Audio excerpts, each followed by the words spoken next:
My wife claimed she was on a business trip, but she was vacationing with my brother and parents. I found out through her sister's secret social media account. When I checked my airline account, I discovered they used my hard-earned miles. I said nothing and left the house. At the airport, my wife, sister, and parents were furious. You know how some people say hindsight is 20/20? Well, that's complete bullshit. Hindsight is more like looking through a funhouse mirror after someone smashed it with a sledgehammer. Everything's distorted, sharp-edged, and guaranteed to cut you if you get too close. But hell, here I am anyway, picking through the glass. My name's Julian Carter, and up until about 6 months ago, I thought I had this whole life thing figured out. Operations director at Meridian Logistics in Stanford. Yeah, I'm one of those guys who gets a hard-on from spreadsheets and delivery schedules. Sue me. I live by numbers because numbers don't lie. People? Well, that's a different story entirely, but we'll get to that clusterfuck soon enough. Our house in Greenwich was the kind of place you'd see in those real estate porn magazines that rich housewives flip through while waiting for their Botox appointments. You know the type, all clean lines, perfectly staged fruit bowls, and that ridiculous amount of natural light that makes everything look like it's been blessed by God himself. Every Sunday morning, like clockwork, that golden light would stream through our dining room windows and hit the mahogany table just right, turning our breakfast setup into something that belonged on a Hallmark card. I had my routine down to a science. Wake up at 7:15, not 7, not 7:30, but 7:15 because that gave me exactly enough time to shower, throw on my weekend uniform of khakis and a polo, and get the coffee brewing before Lydia made her grand entrance. She always came downstairs at exactly 8:20, hair perfectly tousled in that way that probably took her 45 minutes to achieve, wearing one of those flowy sundresses that cost more than most people's car payments. "Morning, babe," she'd say, floating into the kitchen like some kind of domestic goddess, and I'd hand her that first cup of coffee, cream, no sugar, in the blue ceramic mug she got from that overpriced boutique in Soho. She'd smile, that $1,000,000 smile that had hooked me 6 years ago at my buddy's wedding. And for those first few minutes of every Sunday, the world felt solid. Predictable. Mine. We'd sit at that perfectly lit table, her scrolling through Instagram while I read the Wall Street Journal on my iPad, and everything would seem absolutely fucking normal. She'd show me pictures of her friends' weekend adventures. Brunches in the Hamptons, charity galas in Manhattan, couples trips to Napa that made my quarterly reports to corporate look like vacation slides. "We should do something like this," she'd say, and I'd nod and make mental notes about booking something similar. Because that's what good husbands do, right? They keep their wives happy and their Instagram feeds looking enviable. The Sunday ritual extended beyond our kitchen, of course. There was church, St. Mary's Episcopal, where we had what I now realize was probably the most expensive pew rental in Connecticut. Lydia loved being seen there, loved the way other wives would compliment her outfits and ask where she got her hair done. Me? I went through the motions, stood when everyone stood, sang when everyone sang, and tried not to think about how much the building fund donations were costing me every month. Then there were the dinners with my parents, Harold and Miriam Carter, every other Sunday without fail. My old man's a retired insurance executive who still wears three-piece suits to casual family gatherings, and my mother's one of those women who's turned hospitality into an Olympic sport.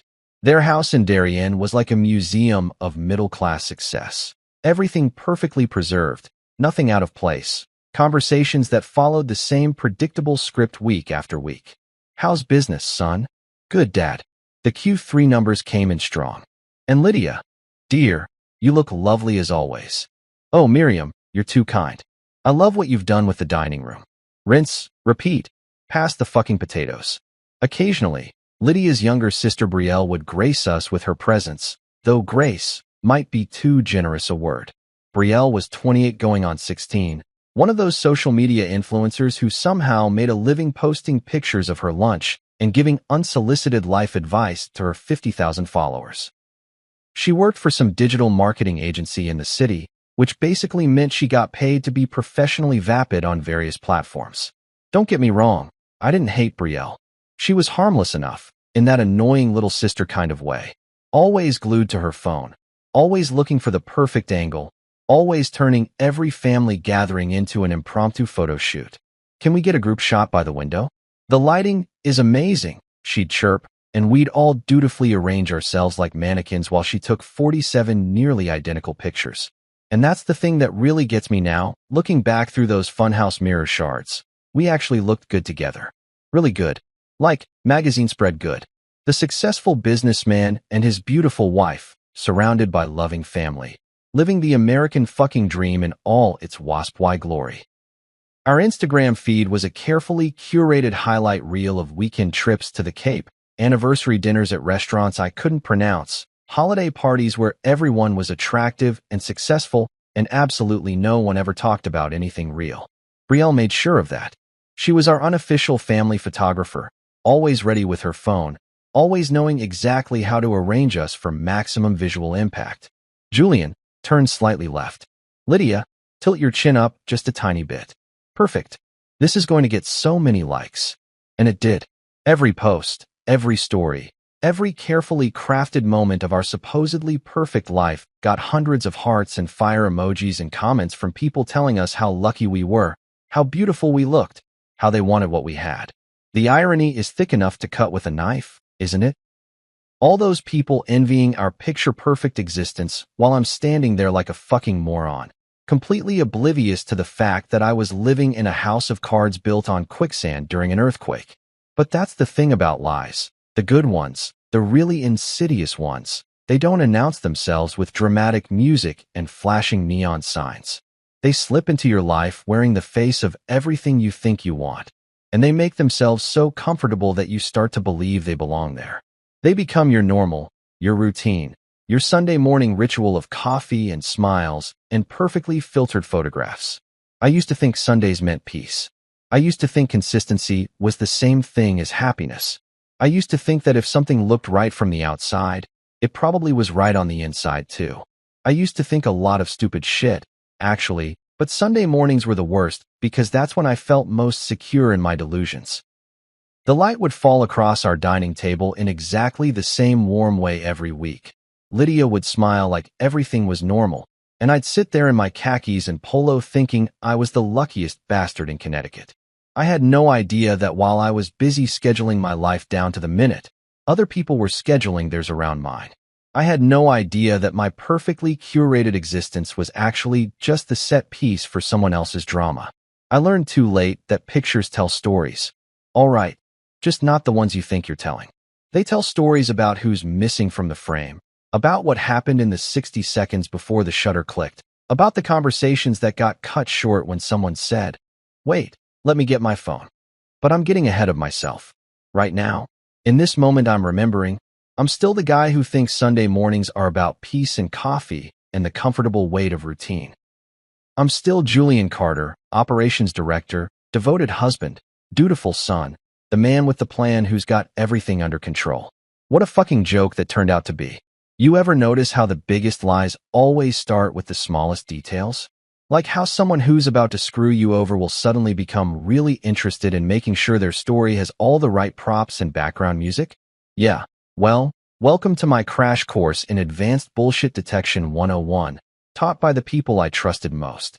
It was a Tuesday morning in October, one of those crisp Connecticut days where the leaves are just starting to turn and every basic white girl in Greenwich is posting pumpkin spice latte photos like she's discovered fire. I was sitting at our kitchen island, working my way through quarterly shipping reports and trying to figure out why our Newark distribution center was hemorrhaging money, when Lydia came bouncing down the stairs like she'd just won the fucking lottery. Now, Lydia's not a bouncer by nature. She's more of a glider. You know, one of those women who moves through life like she's perpetually walking down a runway, all smooth grace and calculated elegance. So when she came bouncing, actually bouncing, down those stairs at 7:30 in the morning with her hair still messy and wearing nothing but one of my old Yale t-shirts, my first thought wasn't, how delightful. It was more along the lines of, what the hell is happening here? Julian, baby, you're not going to believe this. She was practically vibrating with excitement, waving her iPhone around like it contained the secrets of the universe. I just got the most amazing opportunity. I looked up from my laptop, already feeling that familiar knot forming in my stomach. You know, The one that shows up whenever someone starts a conversation with, "You're not going to believe this," because, spoiler alert, you're usually not going to want to believe it either. What kind of opportunity? I asked, closing the laptop because I could already tell this was going to require my full attention. A client. Well, a potential client. Wants to fly me out to Honolulu for a consultation. Like, immediately. Isn't that incredible? She shoved the phone in my face, showing me what looked like a legitimate business email with all the right logos and letterheads. They're launching this new luxury resort, and they specifically requested me after seeing my portfolio. They want to discuss a full branding package. Here's the thing about being married to someone for 6 years. You learn to read their tells. And Lydia had more tells than a poker player with Parkinson's. When she was genuinely excited about work, she'd start talking faster and gesturing with her hands. When she was nervous, she'd fidget with her wedding ring. When she was lying, she'd over-explain everything and make way too much eye contact, like she was trying to hypnotize me into believing her bullshit. Guess which category this fell into? That's great, babe, I said slowly. But don't you usually have more lead time for these kinds of things? I mean, flying to Hawaii for a consultation seems like something you'd plan more than. I glanced at the timestamp on the email, 12 hours in advance. I know, right? That's what makes it so exciting. They had a last-minute opening, and apparently their first choice fell through. It's like fate. She was practically glowing now, and I have to admit, part of me wanted to believe her. Part of me wanted to be the supportive husband who got excited about his wife's career opportunities, even if they did involve flying halfway across the Pacific on less than a day's notice. But here's what didn't make sense. Lydia worked for a boutique branding firm in White Plains that specialized in local businesses, restaurants, med spas, the occasional tech startup. Their biggest client was a chain of yoga studios in Westchester. They weren't the kind of agency that luxury Hawaiian resorts just happened to stumble across while browsing the internet for marketing talent. Who's the client? I asked. Kealani Resort Group, she said without missing a beat. They're developing this incredible property on the North Shore. Ultra-luxury, eco-friendly, targeting high-net-worth individuals who want an authentic Hawaiian experience. I nodded like this made perfect sense, while my brain started running through all the reasons it absolutely didn't. But what was I going to do? Interrogate my wife like she was trying to embezzle company funds? Tell her I didn't trust her judgment? Demand to see her browser history? When do you leave? I asked instead. Tonight. Can you believe it? I need to pack and get to JFK by 6 for an 8 o'clock flight. She was already heading toward the stairs, then stopped and spun around. You don't mind, do you? I know it's sudden, but this could be huge for my career. Like, career-defining huge. And there it was, the guilt trip disguised as consideration. The implication that if I had any objections to my wife flying to paradise on 12 hours' notice, I was obviously a controlling asshole who didn't support her professional ambitions. Of course I don't mind. I lied, because that's what you do when you're married. You swallow your instincts and trust the person you promised to love and honor and all that other shit that sounds so much easier in theory than in practice. Go for it. She beamed at me like I'd just told her she won the Nobel Prize for marketing excellence, kissed me on the forehead, and disappeared upstairs to pack. And that's when the real show began. Now, Lydia's normally a meticulous packer. She'll spend an hour debating between two nearly identical black blazers and create detailed outfits for every possible scenario, complete with backup accessories and weather contingencies. She travels with enough skincare products to stock a Sephora and at least 3 pairs of shoes for every day she's planning to be gone. But that morning she threw clothes into a suitcase like the house was on fire. I could hear her upstairs, opening and slamming drawers, muttering to herself, and generally creating the kind of chaos that usually preceded family emergencies or natural disasters. Need any help? I called up the stairs. No, I'm good. Almost done. Almost done turned into an hour and a half of frantic packing, followed by another half hour of her standing in our bedroom doorway with 2 suitcases, a small carry-on, and a much larger checked bag, looking like she was about to move to Hawaii permanently rather than attend a 3-day business consultation. Babe, I said, eyeing the luggage situation, how many outfit changes does this consultation require? She laughed, but it sounded forced. You know how it is with new clients. First impressions are everything. and I want to be prepared for any situation. Business meetings, client dinners, maybe some informal socializing. Right. Because nothing says serious business consultation like packing enough clothes for a 2-week vacation. But here's where it gets really interesting. While Lydia was upstairs having her packing meltdown, I started noticing other weird shit happening around me. My phone kept buzzing with texts, but not the usual stuff.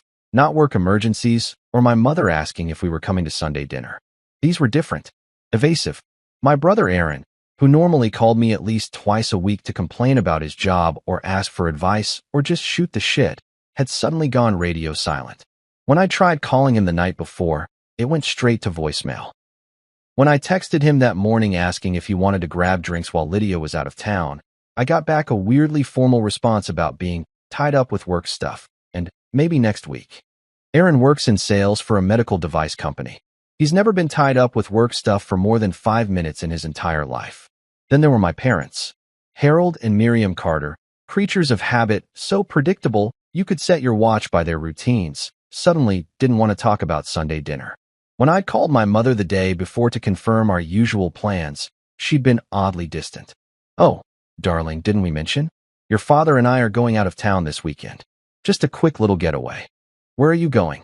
"Oh, just away. We'll call you when we get back." My mother has never in her life been vague about travel plans.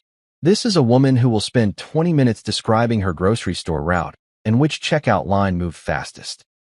But suddenly she's being mysterious about a weekend trip. And then there was the timing. Lydia's last-minute business trip. Aaron's sudden unavailability. My parents' mysterious getaway. All happening in the same week. All announced with the same breathless urgency. All involving people who normally couldn't coordinate a pizza order without 3 planning meetings and a shared Google Calendar. But you know what I did with all these red flags? I ignored them. Because that's what you do when you're living in a perfectly curated life that you've spent 6 years building. You don't go looking for problems. You don't assume the worst about the people you love. You give them the benefit of the doubt, even when the doubt is starting to feel heavier than the benefit. So I kissed my wife goodbye at the door, helped her load those suspiciously overpacked suitcases into her Audi, and waved as she drove off toward JFK and her career-defining opportunity in paradise. And then I went inside and tried to convince myself that the sick feeling in my stomach was just because I was going to miss her, not because I was pretty sure I'd just been played by a master class in collaborative deception. You know what they say about curiosity and cats? Well, turns out that old saying is complete horseshit. Sometimes curiosity doesn't kill you. Sometimes it just shows you that you were already dead and too stupid to notice. But I'm getting ahead of myself again, because at this point in the story, I still thought I was just being a concerned husband with a perfectly reasonable case of the jitters. It was Thursday night, 2 days after Lydia's dramatic departure for Hawaii, and I was sitting in my home office pretending to review budget projections while actually obsessing over the fact that my wife hadn't called. Not once. Sure, she'd sent a few texts, landed safely, and hotel is nice, Wi-Fi sucks, and client meeting went well, exhausted. But no actual phone calls. No video chats. No, "I miss you, honey," conversations that used to be standard operating procedure whenever she traveled. Which, let's be honest, wasn't that often. Lydia's idea of business travel usually involved day trips to Manhattan or maybe an overnight in Boston. Hawaii was definitely outside her normal corporate radius. But then again, crisis management probably came with a different set of rules. That's when I made the mistake that changed everything. Or maybe it was the smartest thing I'd ever done. Jury's still out on that one. I decided to check Instagram. Not Lydia's account. I already followed her there, and she'd posted exactly what I expected. A carefully curated shot of a hotel room with some generic caption about working hard in paradise and a sunset photo tag from Waikiki Beach. Standard influencer wife bullshit, nothing suspicious about it. No, I went looking for Brielle's account. Because if anyone was going to be documenting every moment of their life on social media, it was my sister-in-law. The girl couldn't eat a sandwich without posting it to her story with some inspirational quote about nourishing your soul or embracing authentic moments. Brielle's main account was exactly what you'd expect. A perfectly curated grid of aesthetic breakfast bowls, motivational quotes over sunset backgrounds, and professionally lit selfies that probably took 47 attempts to get right. Her bio read something nauseating like, "Digital storyteller Sparkles, spreading positivity Sparkles, living authentically Sparkles," with a link to her latest blog post about sustainable fashion or mindful living or whatever buzzword was trending that week. But here's the thing about social media. The real stuff, the actually interesting stuff, never makes it to the main feed. That's all performance art designed to sell you something, whether it's a product or an image or a version of life that doesn't actually exist.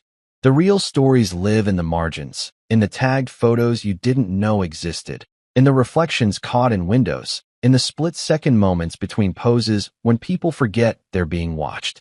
So I started digging. Not stalking. Let's call it investigative scrolling.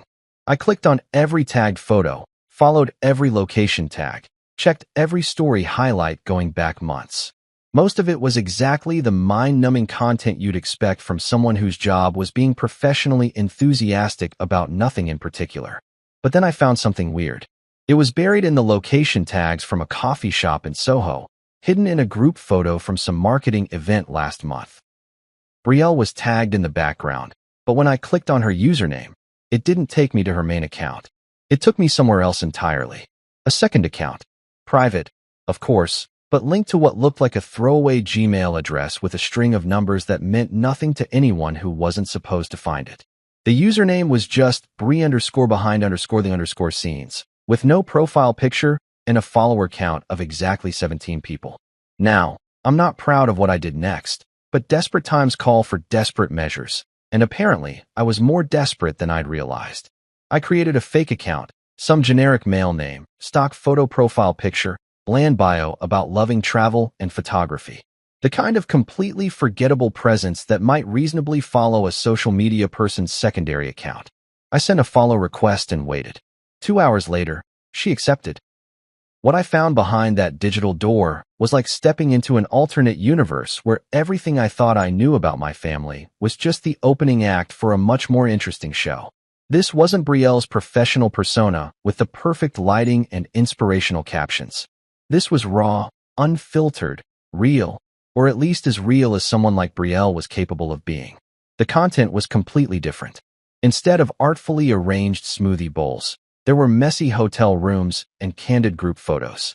Instead of motivational quotes, there were inside jokes and complaint sessions about clients and sarcastic commentary about the performance of perfection. It felt like looking through a window into someone's actual life instead of their highlight reel.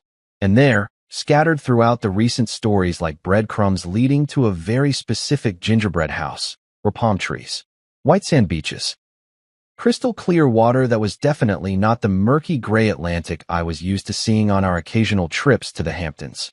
At first, I thought it was just coincidence. Maybe Brielle was on vacation too. Maybe everyone in my family had simultaneously decided that November was the perfect time to escape to tropical paradise. Maybe I was the only idiot in Connecticut still dealing with 40-degree weather and budget projections. But then I saw the reflection.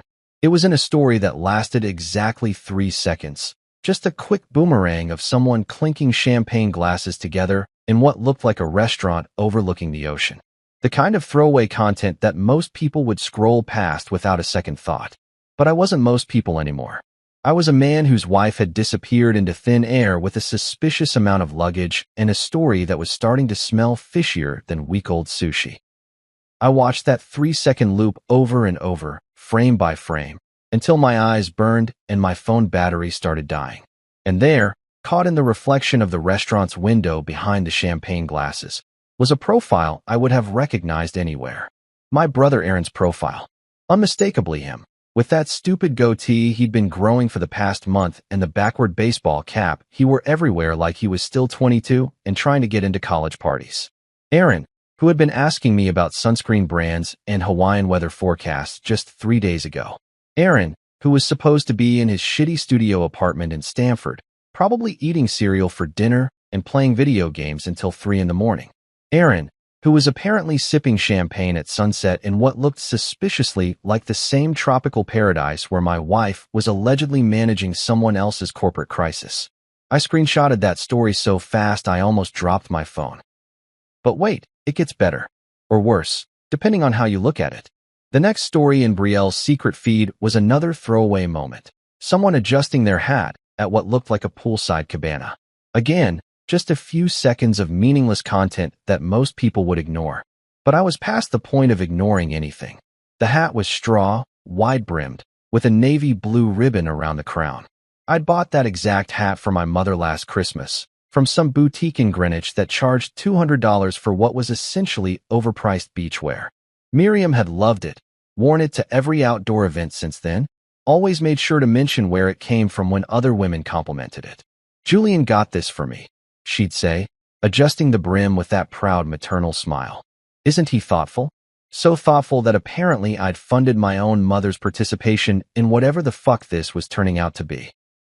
The final piece of the puzzle came in the form of a group boomerang. 4 champagne flutes clinking together in slow motion, the kind of celebratory toast you make when something significant has just happened. 4 hands holding 4 glasses, and I studied those hands like I was preparing for the world's most fucked up anatomy exam. One hand had perfectly manicured nails in a shade of coral that Lydia had been obsessing over for the past month. Another hand wore my mother's wedding ring, that distinctive platinum band with the small diamond cluster that had belonged to my grandmother. The third hand was obviously masculine, wearing what looked like a class ring, or maybe.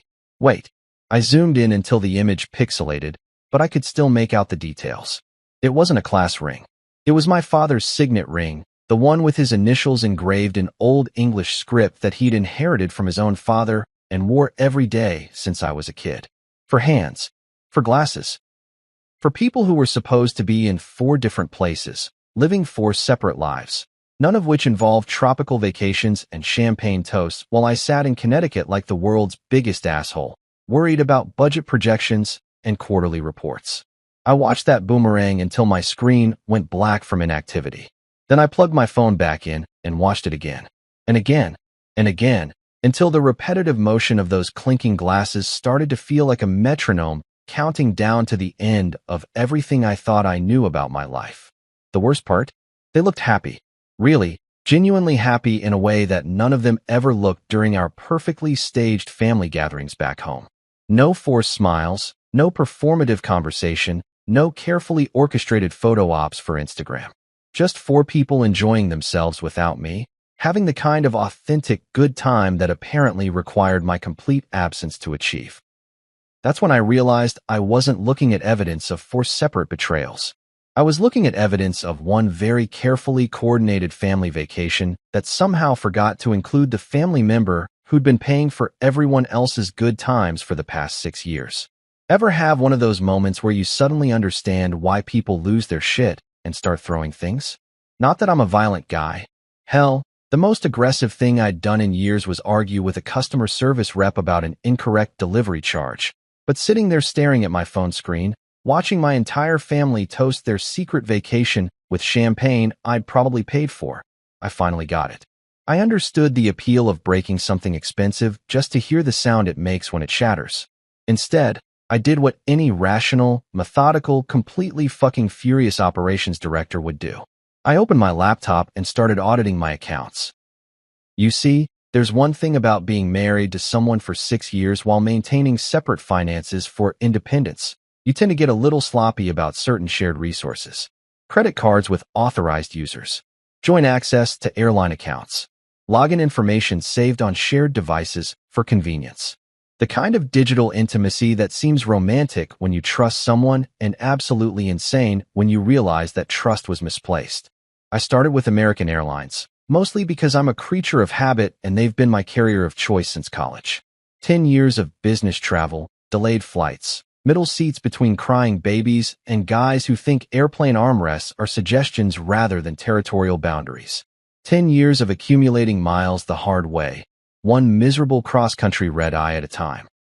My AAdvantage account was my quiet pride and joy, my digital trophy case full of status levels and upgrade certificates, and enough banked miles to fly first class to Tokyo if I ever decided to stop being practical and start being spontaneous. Executive Platinum status, earned through countless hours in airport lounges and rental car lines and hotel check-ins that all blurred together into one long business trip punctuated by brief returns home. I logged into the account expecting to see my usual balance, somewhere around 340,000 miles, give or take a few thousand depending on recent credit card spending and quarterly bonuses. Enough for a really nice vacation, maybe 2 decent ones, or several years' worth of domestic upgrades that made business travel slightly less soul-crushing. What I found instead was a balance of 47,000 miles and a transaction history that read like a fucking crime scene. 4 first-class tickets to Honolulu, booked 6 days ago. Departure date: the same Tuesday that Lydia had her emergency client crisis. Total cost in miles: 280,000, plus taxes and fees charged to the credit card linked to the account. My credit card, obviously, because whose else would it be? The names on the reservations were masked for privacy, just initials and partial last names. But the booking details were clear as day. 4 seats in first class on the same flight, same departure time, same destination. For people traveling together on my miles, my status, my 10 years of accumulated suffering through airline food and recycled airplane air. I sat there staring at the screen for a full minute, my brain trying to process what I was seeing. It wasn't just the betrayal, though that was certainly enough to send me into a homicidal rage. It was the sheer fucking audacity of it. The casual assumption that my miles were somehow community property, available for anyone in my family to use whenever they felt like taking a group vacation without me. But wait, there's more. Because apparently one coordinated act of theft wasn't enough for these people. I clicked through to the detailed transaction history and found the digital fingerprints of their planning. The tickets had been booked from my home IP address, using my stored payment information, with my TSA pre-check number for expedited security. Someone had logged into my account, browsed available flights, selected premium seats, and charged the whole thing to my card, all from the comfort of what I'd assumed was our shared home computer. The booking confirmation had been sent to my email address, then immediately deleted. I only found it because I'm compulsive about checking my trash folder, a holdover from my logistics work where deleted emails sometimes contain the only proof of why something went wrong. There it was, buried between spam messages and automated notifications. Confirmation for your American Airlines reservation. Your reservation. My reservation. The reservation I'd never made for the trip I'd never planned to the destination where I wasn't welcome. I called American Airlines customer service, because that's what you do when your account has been compromised and your entire family has stolen your miles. I expected to wait on hold for 45 minutes listening to terrible jazz music, but apparently Executive Platinum members get expedited service, even when they're calling to report that their wives are thieves. American Airlines, this is Paula. How can I help you today? Paula Kim, according to her professional introduction, supervisor in the A-Advantage customer service department, probably sitting in some call center in Texas or Arizona, dealing with entitled frequent flyers who think their status makes them royalty. I almost felt bad for what I was about to dump in her lap. Hi Paula, this is Julian Carter, account number. I rattled off my membership details, my voice surprisingly calm considering I felt like my chest was full of broken glass. I'm calling about some recent activity on my account that I didn't authorize. I'd be happy to help you with that, Mr. Carter. Let me pull up your account. Okay, I can see you're Executive Platinum. Thank you for your loyalty. What specific activity are you concerned about? 4 first-class tickets to Honolulu, booked on November 12th. I didn't book those tickets. I'm not traveling to Hawaii, and I need to understand how someone else was able to access my account and use my miles. Pause. The sound of typing, probably Paula pulling up the transaction details while trying to figure out whether she was dealing with a fraud case or a domestic dispute. Smart money was probably on domestic dispute, given the circumstances. Mr. Carter, I can see those reservations were booked from your registered IP address using your stored payment method. The system shows successful authentication with your username and password. Are you saying someone else had access to your login credentials? That's exactly what I'm saying. My wife had access to the account for legitimate reasons, shared travel planning, that sort of thing. But I never authorized her to book 4 tickets for other people using my miles. More typing, more pausing. Paula was probably consulting a supervisor or checking some internal protocol for handling family drama disguised as fraud reports. I understand your concern, Mr. Carter. Let me ask you a few verification questions to make sure I'm speaking with the account holder. Can you confirm the last 4 digits of the credit card on file? I answered her questions, all of them, proving that I was indeed Julian Carter and not some random guy trying to fuck with someone else's frequent flyer account. Social security number, previous travel history, the hotel preference saved in my profile. All the digital breadcrumbs that proved I was the rightful owner of miles that had apparently become community property without my consent. Okay, Mr. Carter, I've verified your identity. Looking at the booking details, I can confirm that 4 first-class reservations were made using your miles and charged to your credit card. The reservations are still active. The passengers haven't traveled yet. Good. I want to cancel those reservations and get my miles back. I can certainly help you with that, but I need to let you know that these are non-refundable fares. If you cancel now, there will be penalties, and you'll only recover a portion of the miles used. Non-refundable fares. Of course they were. Because why would my family steal my miles for refundable tickets when they could steal them for premium seats that locked me into their financial impact whether I liked it or not? What about changing the reservations? Could I, for example, change the names on the tickets? No, sir. Airline policy doesn't allow name changes on purchased tickets. However, I can see that the reservations were made using your platinum status for priority boarding and seat selection. Would you like me to add a note to your account requiring in-person verification for future bookings? In-person verification. The airline equivalent of telling your bank to call you before anyone uses your credit card. Humiliating, but necessary when your own family has apparently decided that your resources are theirs to distribute as they see fit. Yes, please add that note. And Paula, I want documentation of this entire transaction history. Email me everything.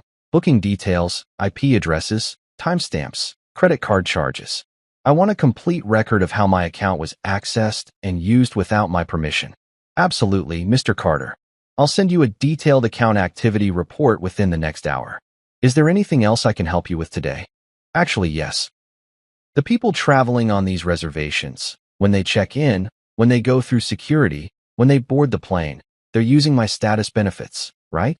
My priority boarding, my seat upgrades, my baggage allowances? That's correct, sir. The reservations were made using your AAdvantage number, so all associated benefits would apply to those passengers. And if I were to, hypothetically, have concerns about unauthorized use of my account, could you flag these specific reservations for additional verification at check-in? Another pause. Paula was definitely consulting someone now, probably wondering how much drama one frequent flyer account could generate. Mr. Carter, I can add a security note to your account requesting verification of the primary account holder for any future travel. For existing reservations, passengers would need to present valid identification matching the names on the tickets, but that's standard procedure anyway. Not quite what I was hoping for, but better than nothing. At least there would be a paper trail, documentation that someone had accessed my account without permission and used my accumulated miles for their secret family vacation. Perfect. Add that security note. Send me the documentation, and Paula, thank you for being so professional about what I'm sure seems like a pretty fucked up situation. You're very welcome, Mr. Carter. We appreciate your business and your loyalty to American Airlines. After I hung up, I sat in my office staring at my laptop screen, watching my miles balance sit there like a monument to my own stupidity. 47,000 miles. Enough for a domestic first-class ticket, maybe a coach seat to Europe if I was willing to deal with a few connections. Not enough for the kind of trip my family was apparently taking with money that used to be mine. The email from Paula arrived 37 minutes later, complete with booking confirmations, transaction histories, and IP logs that painted a clear picture of exactly how thoroughly I'd been played. For first-class seats, for people who were supposed to be somewhere else, and one husband sitting in Connecticut finally understanding that his marriage wasn't the only lie he'd been living. There's something weirdly liberating about discovering that your entire life is a lie. Not the discovery part. That fucking sucks. But what comes after? That moment when you realize you don't have to play by the rules of a game that was rigged against you from the start. When you understand that the people you've been protecting don't deserve your protection, and the responsibilities you've been shouldering were never actually yours to carry. I didn't sleep Thursday night. Not even a little bit. Instead, I sat in my home office with a legal pad, 3 different laptops, and the kind of cold, calculating focus that usually made my colleagues at Meridian Logistics nervous during budget meetings. Except this time, instead of optimizing supply chains and delivery schedules, I was systematically dismantling the financial infrastructure that had been supporting everyone else's good time at my expense. You want to know the difference between anger and rage? Anger makes you want to break things. Rage makes you want to build things. Specifically, walls that are tall enough and thick enough to keep the people who hurt you from ever being able to hurt you again. I started with the joint checking account, the one Lydia and I had set up 3 years ago for household expenses and shared financial goals. In theory, it was supposed to make our marriage more collaborative. In practice, it had turned into a slush fund that she used for whatever the hell she wanted while I dutifully transferred money from my primary account every month like some kind of automated ATM. The balance was $47,000, accumulated over years of my contributions and very few actual household expenses. $47,000 that was technically ours, but had been funded entirely by me, sitting there like a big red emergency button waiting for someone to push it. So I pushed it. Electronic transfer to my individual checking account, authorized by my username and password, completely legal and absolutely final. The joint account went from a healthy 5-figure balance to exactly $0.00 in the time it took me to type in my routing numbers. Next up were the credit cards. We had 3 shared accounts, American Express, Visa, and a MasterCard from our local credit union that offered better interest rates on large purchases. All 3 had Lydia listed as an authorized user, which had seemed like such a reasonable arrangement when we were young and stupid and thought love meant sharing everything. I called each company's customer service line, navigated through their automated phone trees like I was running an obstacle course, and systematically removed her authorization from every account. The Amex representative tried to talk me out of it, explaining that authorized users often need access for emergency situations and family convenience. "Ma'am," I said to the customer service rep, who was probably reading from a script designed to prevent messy domestic disputes from becoming billing nightmares. "The emergency situation is that my authorized user is currently in Hawaii, using my miles and my money without my permission. The family convenience she needs is to learn how to pay for her own fucking vacations. Authorized user privileges revoked. Account access terminated. New cards issued with different numbers, which would make any saved payment information completely useless. But credit cards were just the appetizer. The main course was our investment accounts, the retirement funds, the carefully constructed financial portfolio that I'd been building since my first job out of college. Most of it was in my name anyway, but there were beneficiary designations, joint ownership agreements, and various legal documents that gave Lydia access to my money in case I got hit by a bus or had a heart attack during a particularly stressful quarterly review. I'd always thought of those documents as romantic gestures, proof that I trusted her with my financial future. Now they felt more like suicide notes I'd written while drunk on the idea that marriage meant permanent loyalty. Time to sober up. I updated every beneficiary designation, changed every access authorization, and revoked every financial power of attorney that had Lydia's name on it. My retirement accounts, my investment portfolio, my life insurance policy, all of it locked down tighter than a Swiss bank account, accessible only by me or the lawyers I hadn't hired yet, but probably would need soon. The house was trickier because we both had our names on the deed and the mortgage. I couldn't just lock her out of property she technically co-owned, but I could make some adjustments to ensure that I'd know if she tried to come back while I wasn't home. Smart locks are beautiful things when you're married to someone you trust. They're even more beautiful when you're married to someone you don't. I changed all the entry codes and set up notifications that would ping my phone every time a door opened or closed.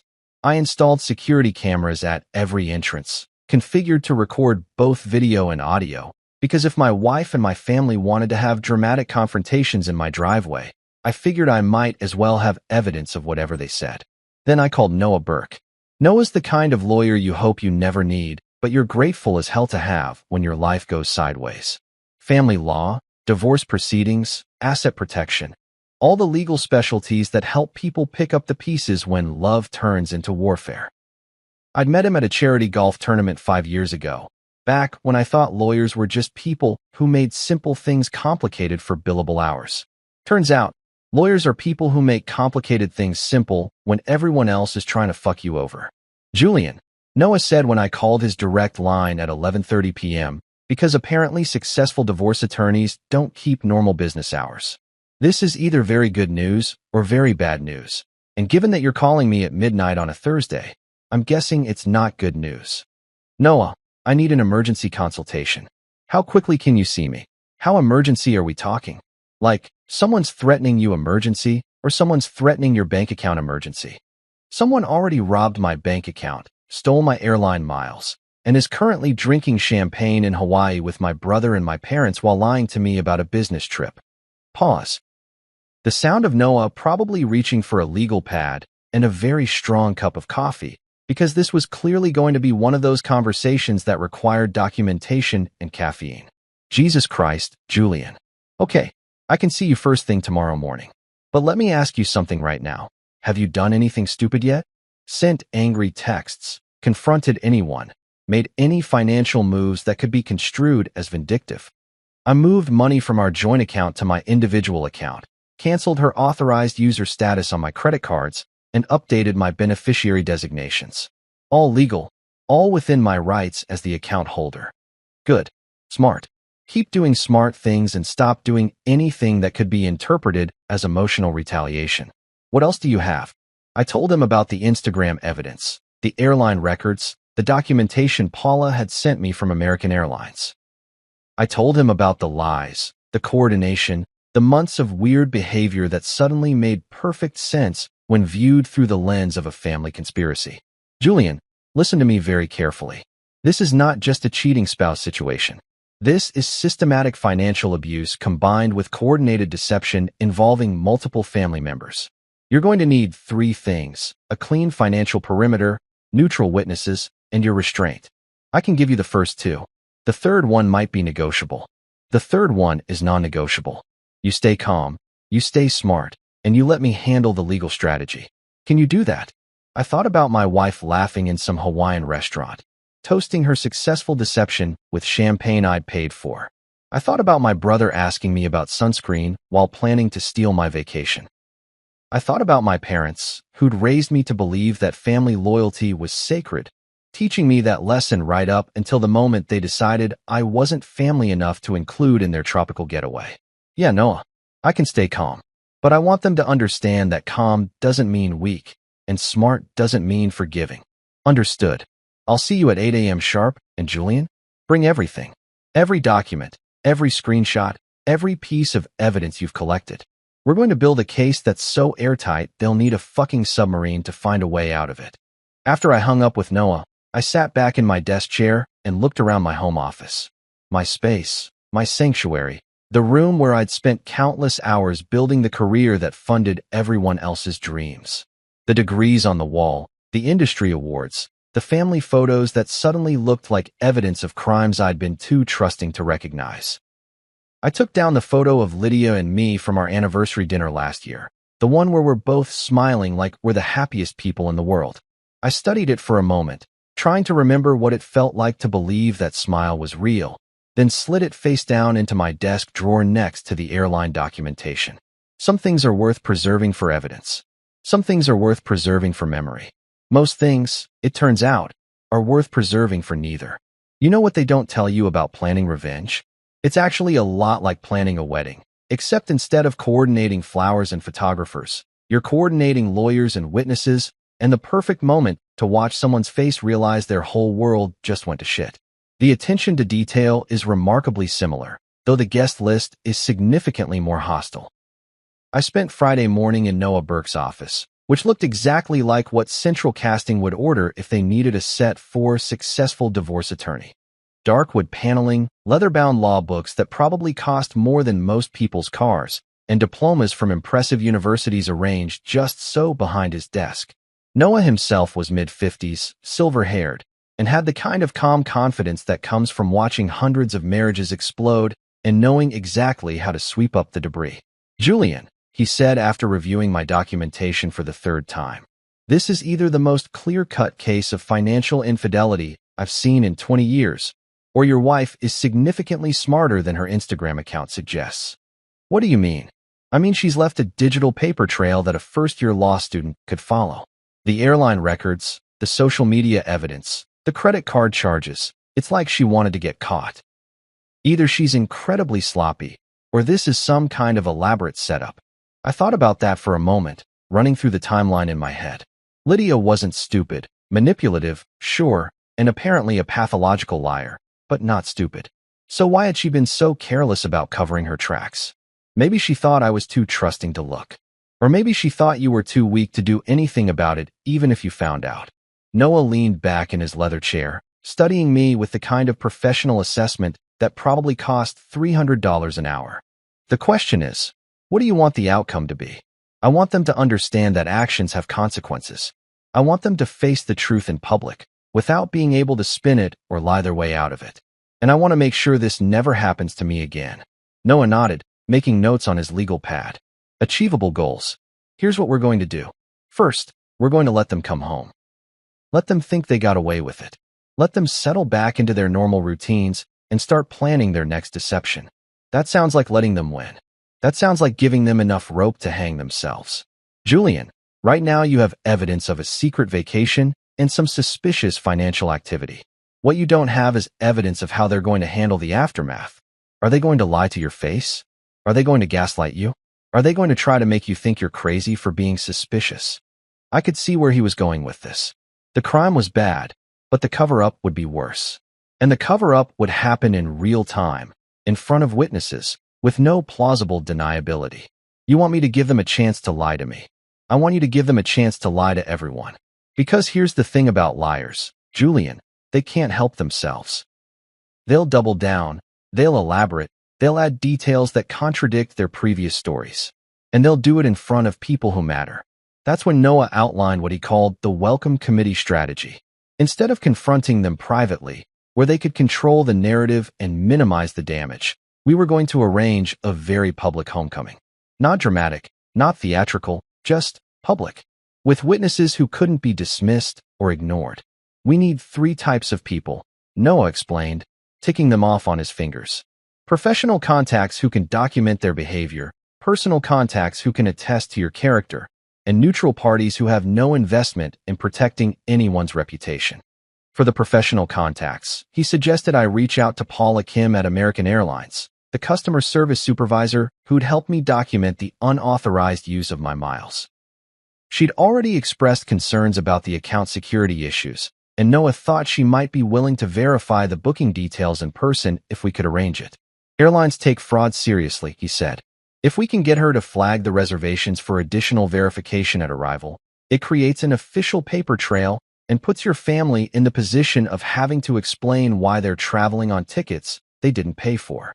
For the personal contacts, Noah suggested I involve someone from our church, someone who knew all of us and could witness whatever story they tried to tell about their vacation. Reverend Thomas Avery was the obvious choice. He'd known my family for years, had counseled us through various minor crises, and had the kind of moral authority that made lying to him particularly uncomfortable. Religious leaders make excellent witnesses, Noah noted. They're trained to recognize deception, they're credible in legal proceedings, and most people find it psychologically difficult to lie directly to clergy. For the neutral parties, he suggested I involve someone from work, preferably someone in a position of authority who could observe and document without being accused of bias. My HR director, Janet Ortiz, was perfect for this role, professional, unflappable, and smart enough to recognize a shitshow when she saw one. The plan was elegant in its simplicity. I would meet them at the airport when they returned from Hawaii, accompanied by my carefully selected witnesses. Not to confront them, not to accuse them of anything, but simply to welcome them home and hear their stories about their respective trips. Let them lie, Noah said. Let them elaborate. Let them dig their own graves with their own words, in front of people who will remember every detail. And then, when the lies become unsustainable, we present the evidence and watch them try to explain why they thought stealing from you was acceptable behavior. There was one more element to the plan, though, and this one was my contribution. I wanted Marcus Lee there. Marcus was our head of security at Meridian Logistics, a former cop who transitioned into corporate security after 20 years of dealing with actual criminals. He was quiet, observant, and had the kind of presence that made people think twice about whatever bullshit they were planning to pull. More importantly, He owed me a favor from the time I'd helped get his daughter an internship with one of our client companies. You want security there? Noah asked when I mentioned Marcus. I want someone there who understands how confrontations escalate and knows how to de-escalate them if necessary. I also want someone there who can't be intimidated or manipulated by emotional outbursts. Smart. Very smart. What about your friend Priya? The one you mentioned who knows about your marriage problems. Priya Patel had been my closest friend since business school, the kind of person who'd seen me at my worst and still answered her phone when I called. She was also a forensic accountant with a specialty in financial fraud, which made her uniquely qualified to understand exactly what my family had done to me and why it mattered. Priya stays in the background, I decided. She's there to observe and to keep me grounded, but she doesn't engage unless I specifically need her to. By the time I left Noah's office, we had a plan that was detailed, professional, and completely legal. No ambushes, no dramatic confrontations, no emotional outbursts that could be used against me later. Just a carefully orchestrated moment of truth where four people who thought they were smarter than me would discover that intelligence isn't the same thing as wisdom, and wisdom isn't the same thing as character. I called Paula Kim at American Airlines first. She remembered our conversation from Thursday night and was genuinely concerned about the security implications of unauthorized account access. Mr. Carter, I've been thinking about your situation, she said. The more I review the booking details, the more problematic this looks from a fraud prevention perspective. Would it be helpful if I was present when the passengers attempt to check in for their return flight? Actually, Paula, they're returning tomorrow. Would it be possible for you to meet them at arrival instead? I'd like to have an official airline representative present when I ask them about their trip. I can do that. I'll bring the account documentation and a colleague from our fraud prevention team. This is exactly the kind of case we use for training purposes, family members using accounts without authorization. Reverend Avery was my next call, and he was surprisingly receptive to the idea of witnessing what he diplomatically called a family reconciliation moment. Julian, he said, I've been in ministry for 30 years, and I've learned that the truth has a way of revealing itself when people are given the space to speak freely. If your family has something to explain about their recent activities, I'd be honored to provide pastoral support during that conversation. Janet Ortiz was the easiest sell of all. As HR director, she dealt with workplace drama on a weekly basis and had developed a professional appreciation for well-documented conflicts. Julian, you've been distracted at work for weeks, and now I understand why. If you need a witness for what sounds like a significant personal situation, I'm happy to help. Just promise me you're not planning anything that could reflect poorly on the company. Janet, I'm planning something that will reflect poorly on people who deserve it. The company has nothing to worry about. Marcus agreed without even asking for details. You need backup for something? You've got it. What time and where? By Friday evening, I had assembled what Noah called the most professional welcome committee in Connecticut legal history. 5 people who would observe, document, and witness whatever story my family tried to tell about their magical mystery tour to Hawaii. The only question left was whether they'd try to lie their way out of it, or if they'd surprise me with something resembling honesty. Given their track record, I wasn't betting on honesty. There's something deeply satisfying about packing a single backpack when you're used to managing other people's baggage, literal and metaphorical. Saturday morning, while my family was presumably enjoying their final day of tropical paradise funded by my decades of airline loyalty, I stood in my walk-in closet and realized I'd been carrying dead weight for a lot longer than just the past week. The closet was a monument to our marriage, or at least to the version of our marriage that existed for public consumption. His and her sections, perfectly organized, color-coordinated, with enough designer clothing to stock a small boutique. Lydia's side took up about 70% of the space, which had always seemed reasonable since women's fashion required more variety than men's business casual. Now it looked like evidence of a financial relationship where one person did all the earning and the other did all the spending. I pulled out my old hiking backpack, the one I'd used in college before I knew that adults were supposed to own matching luggage sets and worry about thread counts and whether their shoes conveyed the right message about their socioeconomic status. It felt good in my hands, solid, practical, designed for people who actually went places instead of just posting pictures of places on Instagram.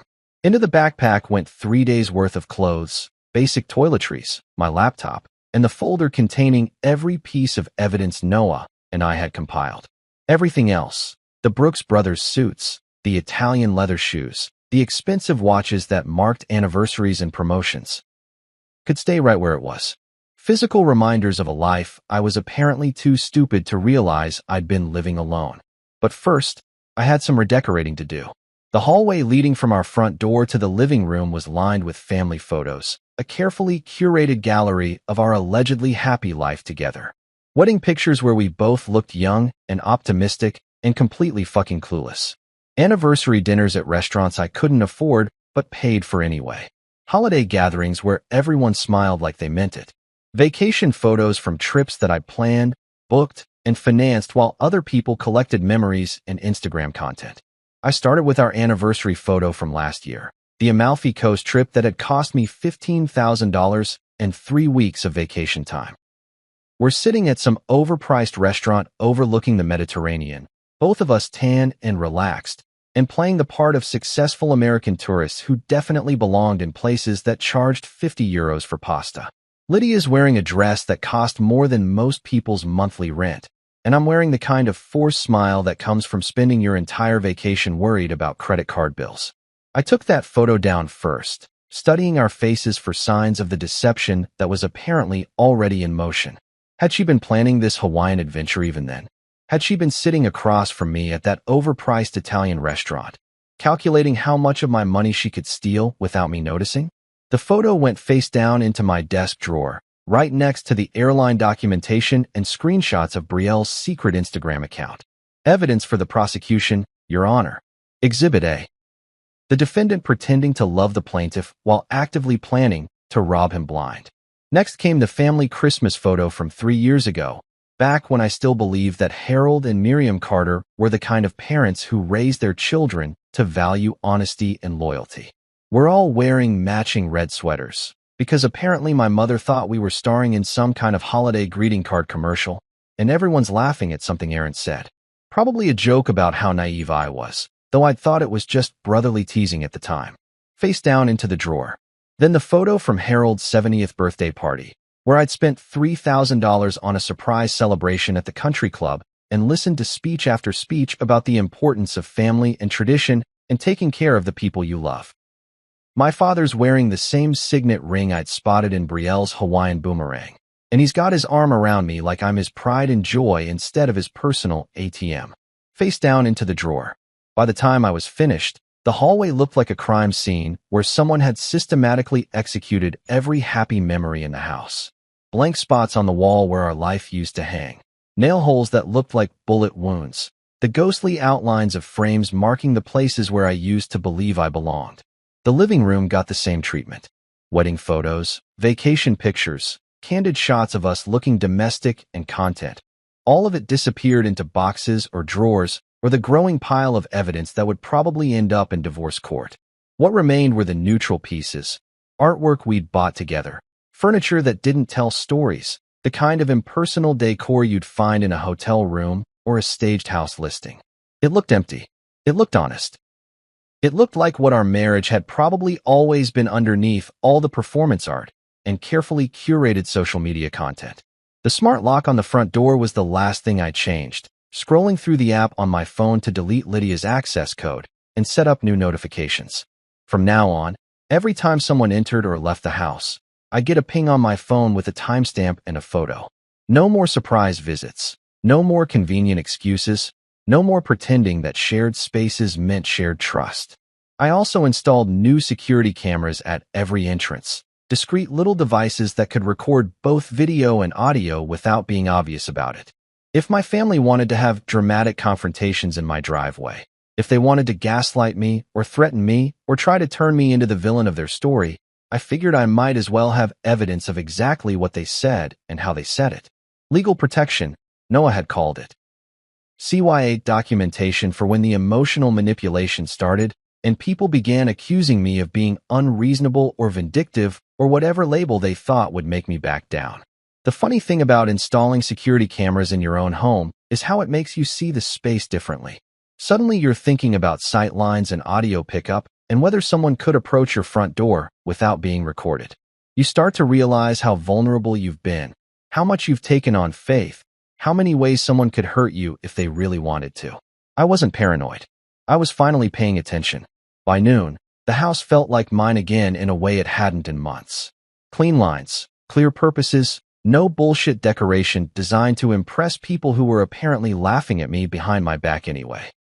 It felt like the kind of space where a man could think clearly, make decisions based on facts instead of emotions, plan his next move without worrying about who might be watching over his shoulder.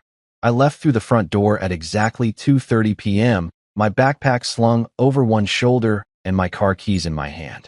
The smart lock clicked behind me with the kind of finality that sounded like a judge's gavel, official and irreversible and absolutely fucking satisfying. No note on the kitchen counter explaining where I'd gone or when I'd be back. No text message to Lydia asking about her client meetings or whether she was having a nice time in paradise. No phone calls to Aaron or my parents asking about their mysterious travel plans. Just silence. The kind of silence that speaks louder than accusations, that asks questions without giving away what you already know, that lets other people fill in the blanks with their own guilt and paranoia. I'd spent 6 years being the guy who always reached out first, who smoothed over conflicts, who made sure everyone else was comfortable even when I wasn't. The guy who funded other people's dreams and called it generosity instead of recognizing it as enabling. Time to try a different approach. My phone buzzed as I pulled out of the driveway. A notification from Brielle's secret Instagram account.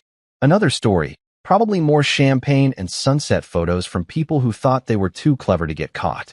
I glanced at the notification but didn't open it. Whatever they were posting from their last day in paradise could wait. I had an appointment at the airport, and 4 people who were about to discover that silence, when used properly, cuts deeper than words. There's something almost religious about airport arrival gates. All that desperate hope and nervous energy. People checking their phones and craning their necks toward the jetway doors, waiting for someone to emerge from the sky and validate their faith that distance doesn't have to mean separation. Families reuniting after months apart. Business travelers returning to spouses who've been holding down the fort. Lovers meeting after long separations with flowers and tears and promises about never being apart that long again. And then there's me, standing there in my navy jacket and what Noah called my courtroom shoes, the kind of polished leather that says you're serious about whatever's about to happen, waiting for my wife and my family to walk through those doors so I can destroy their lives with the truth. JFK Terminal 5 at 6:30 on a Saturday evening in November is its own special kind of purgatory. Too early for the Sunday crowd, too late for the business travelers, just the right time for people returning from vacations they couldn't afford with money they didn't earn. The arrival board showed Hawaiian Airlines Flight 382 had landed 12 minutes early, which meant my carefully orchestrated welcome committee had about 10 minutes to get into position before the show started. Paula Kim from American Airlines arrived first, looking exactly like what central casting would order for a competent airline supervisor dealing with fraud case. Mid-40s, perfectly pressed uniform, carrying a leather portfolio that probably contained enough documentation to sink a small country. She brought a colleague from their fraud prevention team, a younger guy named David who looked like he took this shit very seriously and had probably been briefed on the legal implications of unauthorized account access. Mr. Carter, Paula said, shaking my hand with the kind of professional grip that meant business. I've reviewed the case file again, and I want you to know that American Airlines considers this a serious breach of account security. We've flagged the reservations for additional verification, and we'll need to confirm the identity of all passengers before they can claim any future benefits from your account. Appreciated, Paula. And just to be clear, I'm not looking for anyone to get arrested or charged with crimes. I just want them to understand that actions have consequences, and lying to me about their whereabouts while using my resources is going to cost them more than they thought. Reverend Thomas Avery showed up next, dressed in civilian clothes, but carrying himself with that unmistakable pastoral authority that made everyone within 20 feet feel like they should probably examine their recent behavior and maybe think about going to confession. He'd known my family for 6 years, had officiated at our wedding, had counseled us through the usual marital adjustments that all couples go through when they discover that loving someone doesn't automatically make living with them easy. Julian, he said, placing a hand on my shoulder in that way that ministers do when they want to offer comfort, but also assess your spiritual temperature. I want you to know that I'm here to support whatever healing needs to happen. But I'm also here as a witness to truth. And sometimes truth requires courage that feels like cruelty. Janet Ortiz arrived precisely on time, because Janet approached everything in her life with the same systematic efficiency that had made her the best HR director Meridian Logistics had ever had. She looked like she was about to conduct a very important performance review, which wasn't far from the truth. "Julian, I've cleared my schedule for the next 2 hours," she said, checking her phone with the kind of professional focus that meant she was treating this like a work assignment. "Whatever happens here, you'll have a neutral witness who can document the conversation and attest to everyone's behavior." Marcus Lee was the last to arrive, and he didn't say much beyond a nod and a quiet, "You good?" that somehow managed to convey both support and readiness to handle whatever fuckery was about to unfold. Marcus had the kind of calm presence that came from 20 years of dealing with people at their absolute worst, and he positioned himself about 10 feet behind me where he could observe everything without being threatening. Priya Patel was already there, sitting in one of those uncomfortable airport chairs with her laptop open, pretending to work while actually documenting everything with the kind of detailed attention that forensic accountants bring to financial crime scenes. She'd insisted on staying in the background unless I specifically needed her expertise, but I could see her watching the arrival gate with the intensity of someone who understood exactly how much money was involved in this little family drama. At 6:47 p.m. exactly, the jetway doors opened and passengers started streaming out of Hawaiian Airlines Flight 382. First came the usual suspects: business travelers with their rolling carry-ons and exhausted expressions, families with small children and too much luggage, elderly couples moving slowly and talking about how much they missed their own beds. And then came my family. They emerged from the jetway like they were walking off the set of a tourism commercial, all tanned and relaxed, and glowing with that particular satisfaction that comes from a week of being somewhere beautiful while someone else pays for it. Lydia was wearing white linen pants and a flowing top that probably cost more than most people's monthly car payments. Her hair perfectly tousled in that way that screams, "I just spent a week at an expensive resort, and I want everyone to know it." Aaron looked like he'd gained 10 pounds of tropical leisure, wearing a Hawaiian shirt that was so aggressively vacation-themed it belonged in a fucking museum, carrying what appeared to be several bags of duty-free purchases that he definitely couldn't afford on his startup salary. My parents looked happy, genuinely, authentically happy in a way I hadn't seen from them in years. Harold was wearing a golf shirt with a logo I didn't recognize, probably from some Resort Pro shop, and Miriam was glowing with the kind of relaxed contentment that comes from a week of being waited on by people whose job it is to make you feel important. All four of them were laughing about something, probably some inside joke from their secret family bonding experience, completely oblivious to the fact that their audience had expanded significantly since they'd left Connecticut. They stopped laughing the moment they saw me. It was like watching a movie scene where someone hits the pause button, for faces transitioning from joy to confusion to something that looked suspiciously like guilt, all in the space of about 3 seconds. For people who had been moving with the confidence of successful conspirators suddenly realizing that their conspiracy might have been discovered. "Welcome home," I said, and my voice carried across the arrival area with the kind of calm authority that made several other travelers turn to see what was happening. Not loud, not dramatic, just clear and unmistakable, and loaded with implications they were only beginning to understand. Lydia recovered first, because Lydia was always good in a crisis as long as the crisis didn't involve telling the truth. "Julian, oh my God, what a surprise. What are you doing here?" She moved toward me like she was going to kiss me, then seemed to notice Paula and David and Reverend Avery, and suddenly realized that this wasn't just a coincidental airport encounter. Aaron looked like he was trying to disappear into his ridiculous Hawaiian shirt, which was impossible because the shirt was loud enough to be seen from orbit. My father was doing that thing he did when he was trying to figure out whether he was in trouble or just confused, straightening his shoulders and putting on his reasonable authority figure, face that usually worked in business settings but was completely useless in family disasters. My mother was staring at me with the expression of someone who'd just realized that her carefully planned surprise party had turned into a surprise audit. That's when Paula Kim stepped forward with her airline documentation and her professional smile and her complete lack of patience for family bullshit. "Excuse me," she said, addressing the group with the kind of polite authority that flight attendants use when they're about to kick someone off a plane.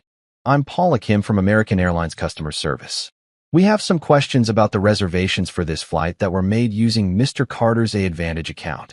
She looked directly at Lydia, then at Aaron, then at my parents, letting the silence stretch just long enough to make everyone uncomfortable. "Due to security concerns regarding unauthorized account access, we need to verify the identity of all passengers and confirm that the primary account holder authorized these bookings. Mr. Carter, did you personally authorize the use of your miles for these 4 passengers?" For faces staring at me, waiting for my response. For people who had spent a week drinking champagne and eating expensive food and enjoying tropical sunsets while lying to me about where they were and what they were doing. "No, Paula," I said, looking directly at my wife while speaking to the airline representative, "I did not authorize the use of my miles for these passengers. In fact, I was told that only one of them was traveling, and I was told she was traveling for business purposes, not vacation." And that's when the fury started. "Julian, what the hell is this?" Lydia hissed, her vacation glow disappearing faster than her fake story about client emergencies. "Why are you doing this to us?" "Us," I said, and the word came out like I was tasting something spoiled. "That's interesting. When did we become an us that included my brother and my parents on your business trip to Hawaii?" My mother tried to inject some maternal authority into the situation. "Julian, sweetheart, this isn't the place for." "For what, Mom? For honesty? For asking why you told me you were going out of town without saying where, while you were actually using my miles to fly first class to Hawaii?" My father cleared his throat, preparing to deploy whatever bullshit explanation he'd been rehearsing during the flight home. "Son, I think you're misunderstanding the situation. We can explain everything if you'll just—" "Oh, I'd love an explanation, Dad. I'd love to hear how you ended up wearing your signet ring in Brielle's secret Instagram stories, while Mom's anniversary hat showed up poolside at a resort I've never been to." Aaron tried his usual approach of deflecting with humor. "Dude, you're being paranoid. We can totally explain." "Explain what, Aaron?" "Explain why you were asking me about sunscreen and Hawaiian weather while pretending you didn't know that's where everyone was going. Explain why you've been avoiding my calls for weeks while planning to steal my vacation." That's when Marcus stepped forward, not threatening, just present, and suddenly everyone realized that this wasn't just a family argument that could be handled with the usual mix of manipulation and gaslighting. Security retagged their luggage for inspection. Paula and David began documenting everything for their fraud report. Reverend Avery watched with the patient attention of someone who had seen this exact scenario play out dozens of times in different families with different lies, but the same fundamental failure of character. And in the middle of all that official attention and documented consequence, my family finally began to understand that their little vacation had cost them significantly more than they'd realized. There's a beautiful moment that happens when liars realize their stories have collapsed, not the moment when they get caught, but the moment afterward when they understand that all their careful planning and coordinated deception has turned into a public spectacle that's going to follow them for years. It's like watching someone's face when they step off what they thought was a curb and discover it's actually a cliff. By morning, the rest fell like dominoes. With counsel from Noah Burke, I filed for legal separation citing misuse of assets and deception, attached with airline records and social media captures. I removed Aaron from the line of credit he had begged me to co-sign, just for his startup. My parents lost my monthly support and the club dues I'd been covering for years in silence. At church, I gave one short statement to the board. "I will not lie to keep appearances." The board thanked me. The Reverend offered pastoral care to everyone, not just me. Lydia tried rage, then tears, then negotiation. "We can fix this," she said outside the courthouse. "We," I answered, is a word that left the house when I did. A year later, I live in a smaller apartment that fits my chest better than the big house ever did. I run in the mornings, keep my own calendar, and drink coffee I grind myself. My company promoted Janet. We opened 2 new distribution hubs. I stand on loading docks more than I sit in boardrooms. I still see Reverend Avery. We talk about boundaries and mercy as separate things that can live in the same room. Lydia moved out of Greenwich quietly. Aaron says he's rebuilding. My parents write sometimes. I answer sometimes. Brielle deleted her secret account. Before she did, she sent me a message. I'm sorry. I thought clout was love. I didn't reply. On my phone, my airline app shows a healthy balance of miles again. I don't hoard them this time. I book one ticket at a time, and when I sit by the window, I watch the city shrink and say to myself, not as a threat, but as a promise. Silence carried me when shouting could not. When people ask how it ended, I tell them the truth. It ended at arrivals, under bad lighting and public air, with four faces furious and one man calm. My wife texted, "Don't freak out. I lost your work laptop. My ex borrowed it for a project, and now he can't find it." I replied, "No problem. I'll handle it." 2 days later, I made a few calls, filed a quick report, and waited. When her ex got a visit from the police and a $100,000 fine he couldn't explain, she finally texted, "What did you do?" Look, I'm not the kind of guy who loses his cool easily. I work in IT security, which means my daily bread consists of managing digital disasters, calming down executives who think their emails disappeared into the void, and explaining to Karen from accounting that no, her password cannot be password 123 for the 15th time. I've seen some stuff. I've dealt with server crashes at 3 in the morning, ransomware attacks that made grown men weep, and that one time Jerry from sales clicked on an email that literally said, "Definitely a virus," in the subject line. Nothing rattles me anymore. I'm basically a Zen master in a polo shirt. So when I tell you that Wednesday afternoon started out peaceful, I mean genuinely, blissfully boring in the best possible way.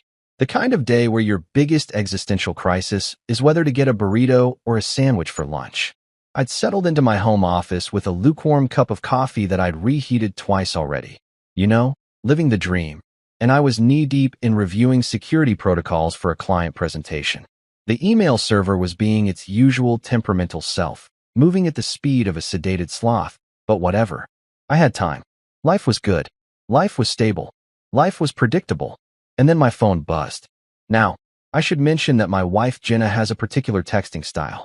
She's one of those people who sends one sentence per message, so your phone basically has a seizure with notifications. Buzz, buzz, buzz. It's like being pecked to death by a very insistent digital pigeon. But this time, it was just one message.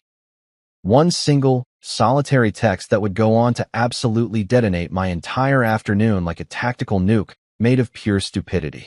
"Don't freak out. I lost your work laptop. My ex borrowed it for a project, and now he can't find it." I stared at my screen, blinked, read it again, then one more time for good luck, because surely, I was having a stroke or my brain had just decided to autocorrect reality into some kind of fever dream. Don't freak out. Don't freak out. That's like a doctor starting a conversation with "So about your test results," and expecting you to remain chill. That's the universal phrase that guarantees immediate freaking out. It's basically a written guarantee that whatever comes next is going to be catastrophically bad. But let's skip past the obvious landmine of "don't freak out" and really examine the poetry of disaster that followed. I lost your work laptop. Okay, bad, but accidents happen, right? Maybe it fell behind the couch. Maybe it's in the car. Maybe we're still in salvageable territory here. But then comes the plot twist that would make M. Night Shyamalan slow clap. My ex borrowed it for a project, and now he can't find it. My brain straight up blue screened. You know that Windows error screen? The blue one with the sad face that says your PC ran into a problem? That was happening inside my skull. Critical error. System failure. Please restart your entire understanding of reality. Her ex. Her ex.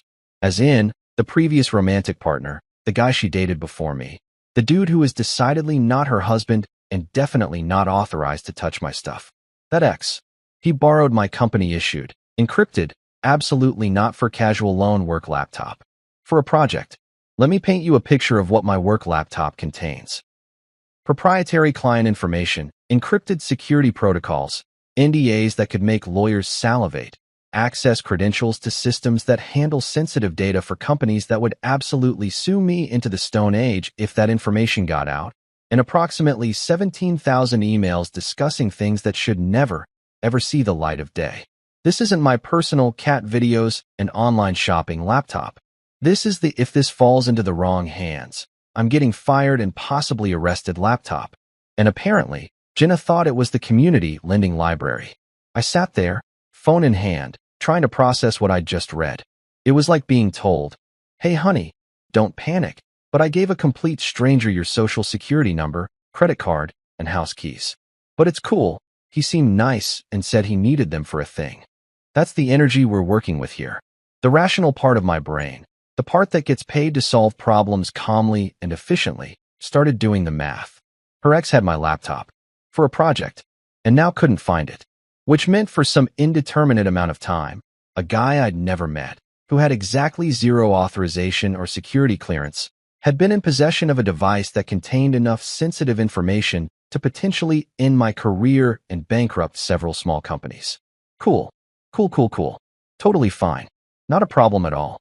I could feel my blood pressure doing things that would make my doctor prescribe meditation and possibly a mild sedative.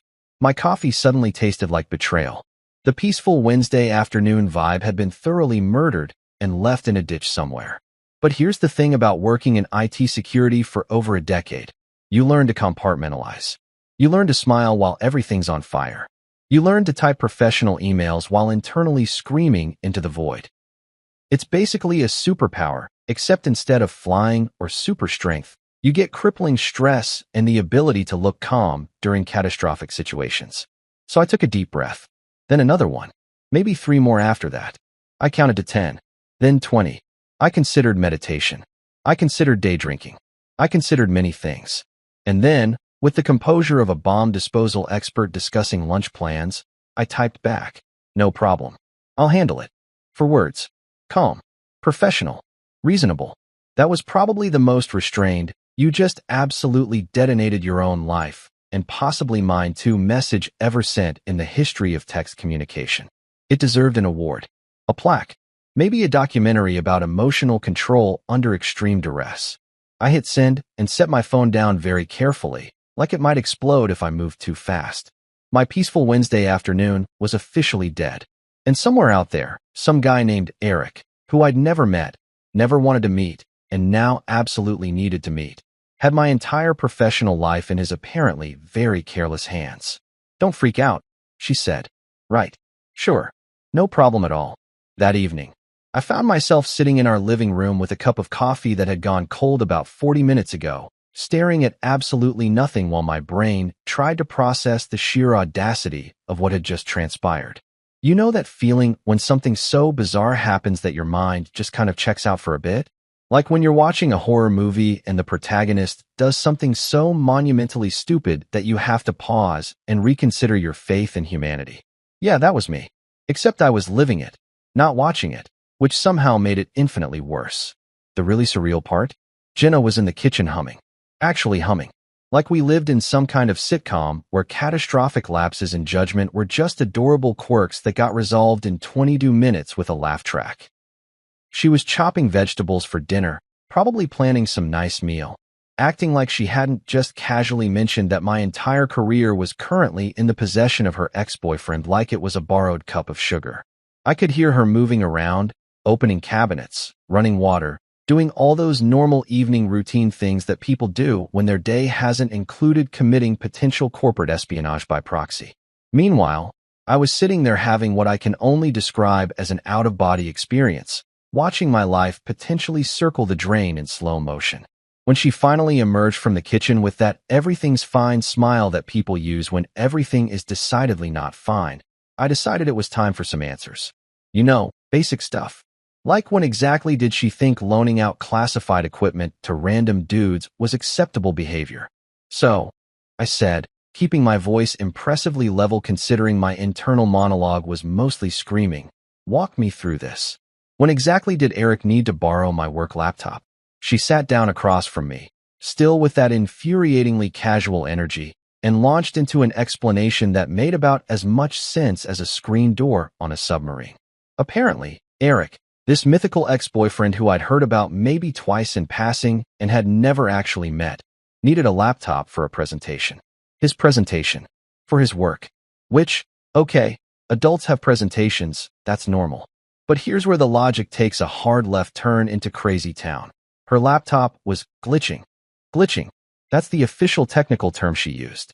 Not broken, not dead, not stolen by raccoons. Glitching. Which in normal human language usually means, I haven't updated it in 6 months and now it's mad at me. Or, I have 47 browser tabs open and it's staging a rebellion.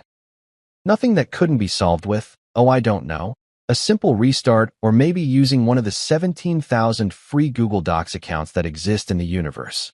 But instead of literally any other solution that a functional adult might consider, borrowing a friend's laptop, using a library computer, renting one, buying a cheap one, using a freaking tablet, she decided that my company-issued, encrypted, absolutely not for civilian use work device was the obvious choice. Like it was communal property. Like we lived in some kind of socialist laptop-sharing collective where personal and professional boundaries were just adorable suggestions. So you gave him my work laptop? I said slowly, like I was explaining quantum physics to a golden retriever. Because yours was glitching. It made sense at the time, she said with a shrug that physically hurt to witness. He really needed it, and you weren't using it that day. I wasn't using it that day. That day. Singular. As if the laptop's purpose was determined by my immediate, moment-to-moment need for it, rather than, being a repository for sensitive corporate data that existed regardless of whether I was actively typing on it. Okay, I said, taking a sip of my cold coffee because I needed something to do with my hands that wasn't strangling the air. When did you give it to him? Like 5 days ago. 5 days ago. I had to set my coffee down before I dropped it. 5 days. Not 5 hours. Not earlier today. 5 entire days had passed where my work laptop, containing encrypted projects, client contracts, security protocols, access credentials, and enough NDA material to make every lawyer in a 50-mile radius spontaneously materialize with lawsuits, had been in the possession of Eric the X. For almost a full business week, some dude I'd never met had unrestricted access to information that could tank multiple companies in my career and potentially land me in legal hot water so deep I'd need scuba gear. And during this time, Jenna had just what? Forgotten to mention it? Didn't think it was worth a heads up? Was waiting for the right moment to casually drop this bomb. Like, oh by the way, honey, I committed potential corporate espionage. What's for dinner? 5 days. I repeated, mostly to myself, trying to wrap my head around the timeline. My laptop has been missing for 5 days, and you're just now telling me.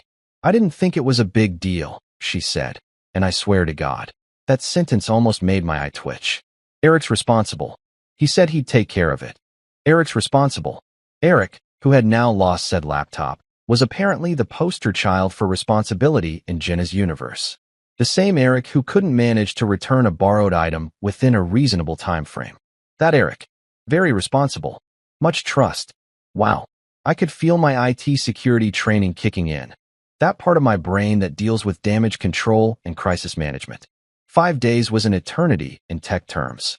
That was 120 hours. 7,200 minutes. Plenty of time for data to be copied, passwords to be cracked if someone knew what they were doing, information to be compromised in ways that would make my company's legal team develop stress ulcers. But I didn't shout. I didn't throw things, even though the decorative bowl on the coffee table was looking increasingly throwable. I didn't launch into a lecture about professional boundaries, data security, or basic common sense. Instead, I just sat there, processing the magnitude of the situation while my wife looked at me like I was being dramatic about the whole thing. Okay, I finally said, in that same tone that surgeons probably use right before they have to amputate something that's gone septic. Calm. Clinical. Detached. Okay, that one word contained multitudes. It contained my dying faith in this relationship. It contained my dawning realization that I'd married someone who thought corporate espionage was just a fun Wednesday activity. It contained my plan to fix this situation, which was already forming in the back of my mind like a strategic military operation. Jenna went back to the kitchen, apparently satisfied that the conversation was over and everything was resolved. I could hear her humming again. Actually humming. Like we'd just discussed what movie to watch, not the potential implosion of my entire professional life. I sat there with my cold coffee, staring at nothing, and thought about all the decisions that had led me to this exact moment. Every choice, every turn, every step that had resulted in me sitting in my living room while my career hung in the balance because my wife thought laptop lending was a casual, no big deal kind of thing. And somewhere out there, Eric the X was probably living his best life, completely unaware that he was holding a digital bomb that could explode at any moment. 5 days. 5 whole days. I finished my cold coffee and started planning. Here's something most people don't know about IT security professionals. We're basically professional paranoids who got paid to turn our anxiety into a marketable skill. While normal people are out there living their lives, trusting that their devices are safe and their data is secure, we're the ones lying awake at 3 in the morning thinking about all the ways everything could go catastrophically wrong. And because we're paranoid, we prepare. We install tracking systems.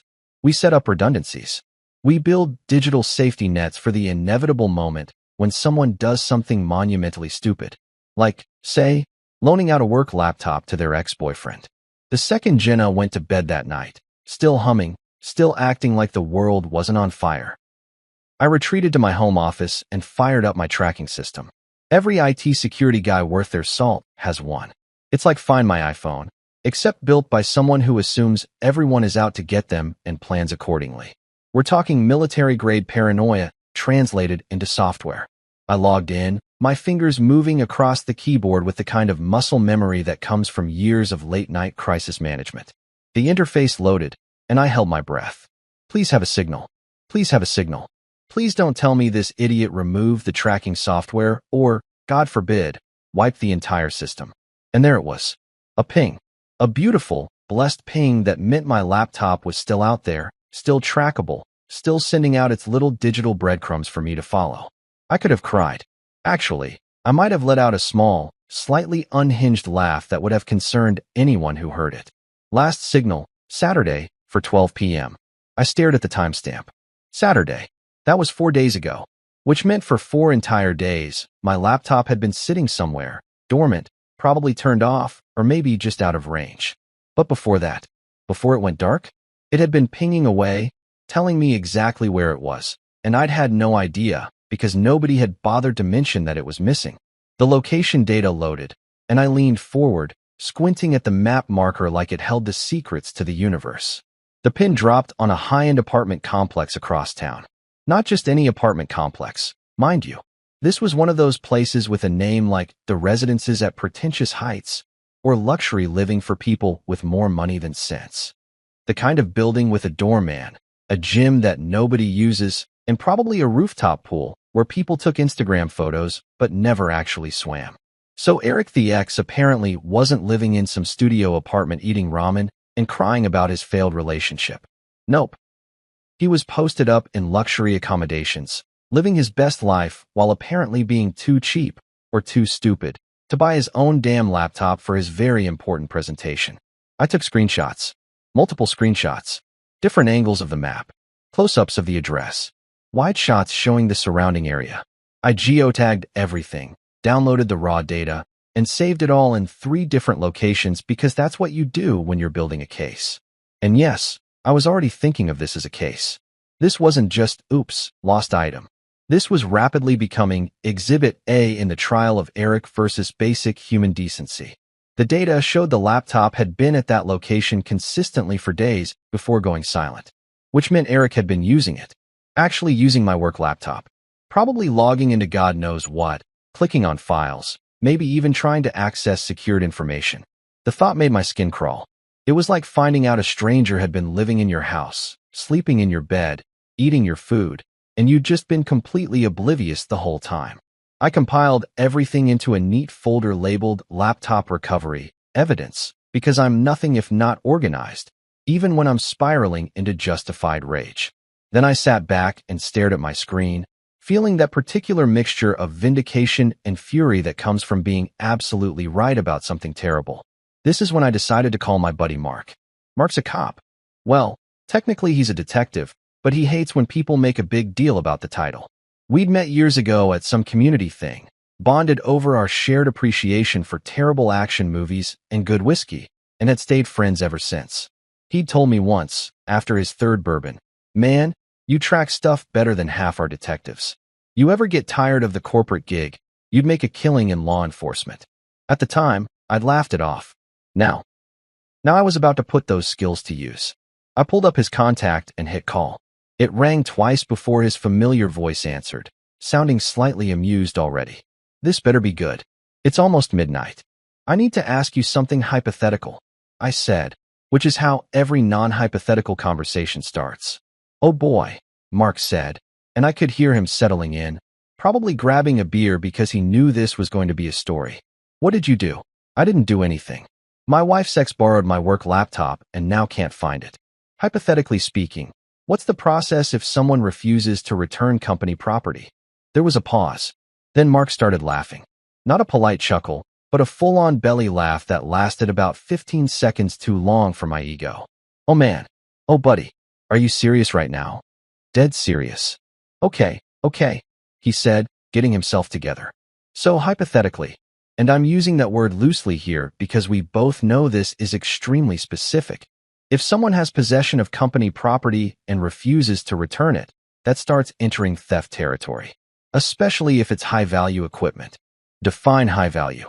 Anything over 10 grand. And if it contains sensitive data, trade secrets, client information, anything that could constitute a corporate security breach, then you're looking at potential corporate theft charges. That's not a slap on the wrist. That's actual criminal charges. I felt something warm bloom in my chest. Hope, maybe. Or possibly vindication. Hard to tell. Even if my wife's ex borrowed it. Especially then, Mark said, and I could hear the grin in his voice. Because there's no legitimate reason for a random civilian to have access to protected company equipment. That's not borrowing. That's unauthorized possession of secured property. If he refuses to return it or can't return it, that's when things get legally interesting. Legally interesting. I love that phrase. It sounded so much better than your wife might have accidentally made you an accomplice to corporate espionage. What's the laptop worth? Mark asked. The device itself? Around $12,000. The data on it? Probably worth millions if you count the projects, client information, and security protocols. Mark whistled low. Yeah, that's felony territory, my friend. If you need to file a report, do it sooner rather than later. Creates a paper trail, shows you took immediate action, covers your ass with your company. We talked for another few minutes, with Mark giving me the rundown on how to properly document everything, what information I'd need for a police report, and how to frame it so that it didn't look like a domestic dispute but an actual theft case. He was in full detective mode, and I was taking mental notes like my life depended on it, because it kind of did. When I finally hung up, I felt like I'd just been given a roadmap out of hell. I had the location. I had the evidence. I had the legal framework. And most importantly, I had a plan. I pulled up a new document and started typing out a timeline of events. Every detail, every conversation, every piece of data. When Jenna had given Eric the laptop. When she told me about it. When I discovered the location. What the laptop contained. Its value. Everything organized and documented like I was preparing for trial. Because honestly, at this point, I might be. The clock on my computer read 1:47 a.m. I should have been tired. Instead, I felt more awake than I had in days.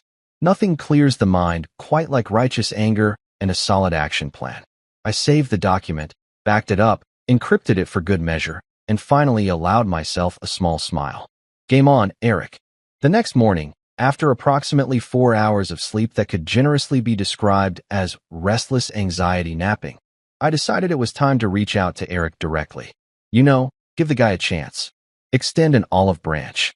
Be the bigger person. All those things that people do right before they absolutely destroy someone's life with facts and legal documentation. I crafted my text message with the care of a poet writing their magnum opus. Except instead of flowery language and metaphors, I was aiming for professionally cordial while internally screaming. It's a delicate balance. Too friendly, and you look like a pushover. Too aggressive, and you tip your hand. I needed to hit that sweet spot of reasonable adult making a simple request, while documenting everything for the inevitable legal proceedings. Here's what I sent. Hey, this is Jenna's husband. You borrowed my work laptop last week. I need it back by tomorrow. I can pick it up. Short, simple, direct. No accusations, no threats, no emotion. Just the facts presented in the most neutral possible way. I even offered to pick it up myself, which I thought was pretty generous considering this whole situation existed because of his inability to manage borrowed property like a functional adult. I hit send and then did what every person does after sending an important text. I immediately second-guessed everything about it. Should I have been friendlier? Should I have explained why I needed it urgently? Should I have added an emoji to seem less threatening? No. Wait, definitely no emoji. Nothing says, "I'm serious about getting my property back," quite like a smiley face, right? Then I waited, and waited, and waited some more. You know that special kind of frustration that comes from watching 3 dots appear and disappear on a text message, except the 3 dots never even show up? That's what I was experiencing. Radio silence. Complete and total nothing. It was like I'd sent my message into the void, and the void had shrugged and gone back to scrolling TikTok. Hours passed. I checked my phone approximately every 4 minutes, which I realize sounds obsessive. But let me tell you, when your entire career is potentially hanging in the balance, you become very interested in your text message notifications. Every buzz made my heart jump, and every time it was just some spam email or a notification from an app I'd forgotten I downloaded. I died a little inside. Jenna noticed, of course. She noticed me glancing at my phone during breakfast. She noticed me checking it while I was supposed to be working.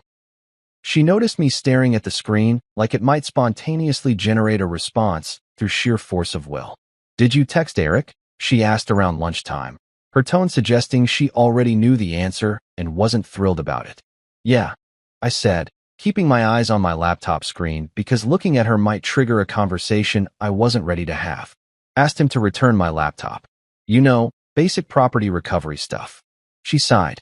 One of those long, dramatic sighs that women deploy when they think you're being unreasonable about something that is actually extremely reasonable. He's probably busy. He has a demanding job. Right. A demanding job. So demanding that he needed to borrow, someone else's work equipment because he apparently couldn't manage to acquire his own. So demanding that he couldn't take 30 seconds to respond to a simple text message. Must be really tough being that busy. "I'm sure he'll respond when he gets a chance," she continued, now in full peacemaker mode, like she was mediating a dispute between 2 equally unreasonable parties instead of a guy trying to get his stolen property back from her irresponsible ex. I nodded, said nothing, and went back to my laptop. No point in arguing. She was going to defend him regardless, and I was going to do what needed to be done regardless. We were on parallel tracks heading in completely different directions, and honestly, I was okay with that. By late afternoon, still nothing. Not a single word. Not even a "Hey, saw your message, let me get back to you." Nothing. Complete ghosting. Which, in my professional opinion, was a terrible strategy. If someone asks for their property back and you ignore them, you're essentially admitting that you either can't or won't return it, which is legally very interesting territory. Dinner that evening was what I can only describe as aggressively awkward. Jenna had made pasta. Penne with marinara sauce and those pre-made meatballs that come frozen because neither of us were exactly culinary geniuses, and we sat across from each other eating in the kind of loaded silence that makes you hyper-aware of every chewing sound. I ate my pasta like it was an alibi. You know what I mean? Like every bite was evidence of my normalcy, my calm demeanor, my absolute lack of internal screaming. Just a guy, eating pasta, definitely not planning the systematic documentation and legal pursuit of his wife's ex-boyfriend. Normal Thursday night dinner. Nothing to see here.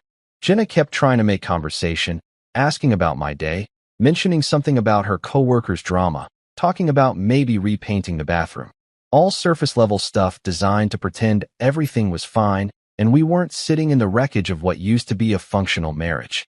Finally, she put down her fork and hit me with the line I'd been waiting for. "You're taking this too seriously." I looked up from my pasta, which I'd been pushing around my plate in increasingly aggressive circles. "Taking what too seriously?" "The laptop thing. It's not that big a deal. Eric will find it or get you a new one. You're acting like it's the end of the world." There it was. The fundamental disconnect between us, laid out in one casual statement. To her, this was a minor inconvenience, a small hiccup, maybe even something to laugh about later. To me, this was potential career suicide, legal liability, corporate security breach, and the horrifying realization that my wife had the risk assessment skills of a lemming. "Right," I said, setting down my fork with more force than necessary. It made a little clinking sound against the plate that seemed way too loud in the quiet kitchen. Losing a corporate-issued encrypted device containing sensitive client data worth potentially millions of dollars is totally chill. You're right. I'm being dramatic. Next week, maybe we can lose the car for fun. Or hey, how about we loan out my social security number to strangers? That sounds like a good time. Her face did that thing where it goes from concerned to annoyed in about 2 seconds flat. Now you're just being ridiculous. Am I though? Am I really? I stood up, picking up my plate, even though I'd only eaten about half my pasta. Because from where I'm sitting, I asked for my property back. Property that should never have been loaned out in the first place. And I'm being treated like I'm the unreasonable one for wanting it returned. Eric's not a stranger. He's a good person going through a tough time, and you're treating him like he's some kind of criminal. I paused at the sink, plate in hand, and turned back to look at her.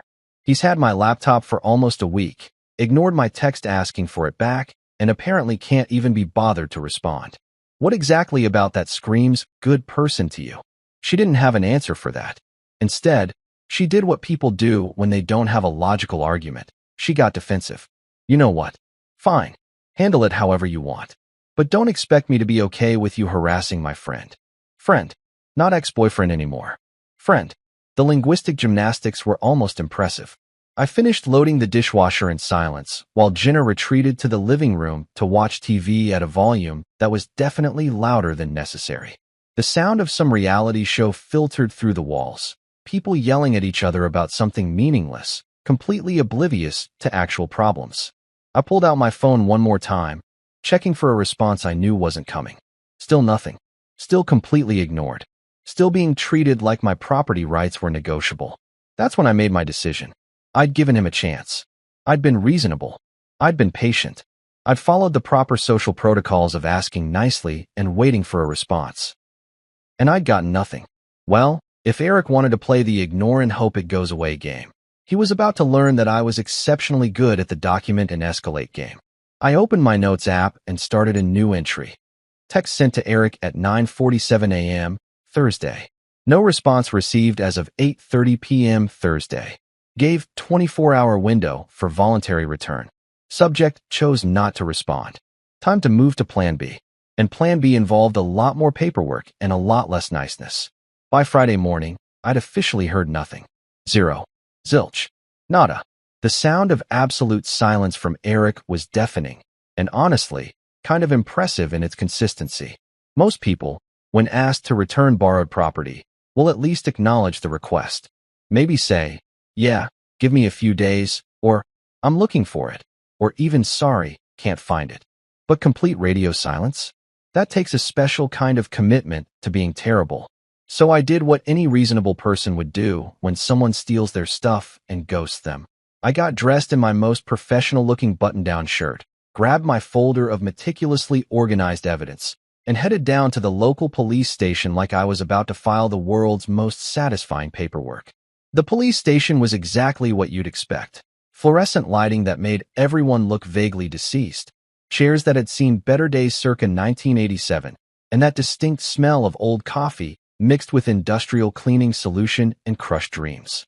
A few people were scattered around the waiting area, all looking like they'd rather be literally anywhere else. I checked in at the front desk, explained I needed to file a theft report, and was told to take a seat.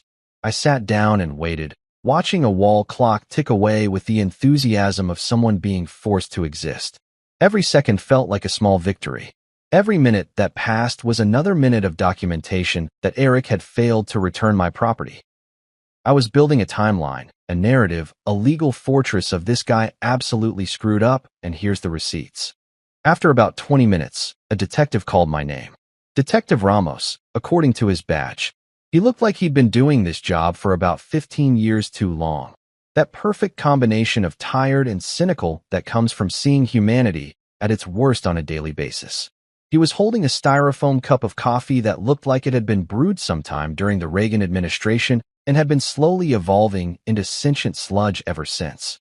"Come on back," he said, leading me to a desk that was covered in file folders, sticky notes, and what I'm pretty sure was a sandwich from earlier in the week. He gestured to a chair that wobbled when I sat down, then settled himself across from me, taking a long sip of his terrible coffee like it was fine wine. "So, you're here to report a theft?" "Yes, sir," I said, pulling out my folder with the kind of organization that probably made me look either extremely prepared or slightly unhinged. Hard to say which. My work laptop was taken without authorization, and the person who has it is refusing to return it. Detective Ramos pulled out a form and clicked his pen, one of those cheap ballpoint pens that somehow always end up in police stations and doctors' offices. "All right, let's start with the basics. When was the laptop taken?" "Last Saturday.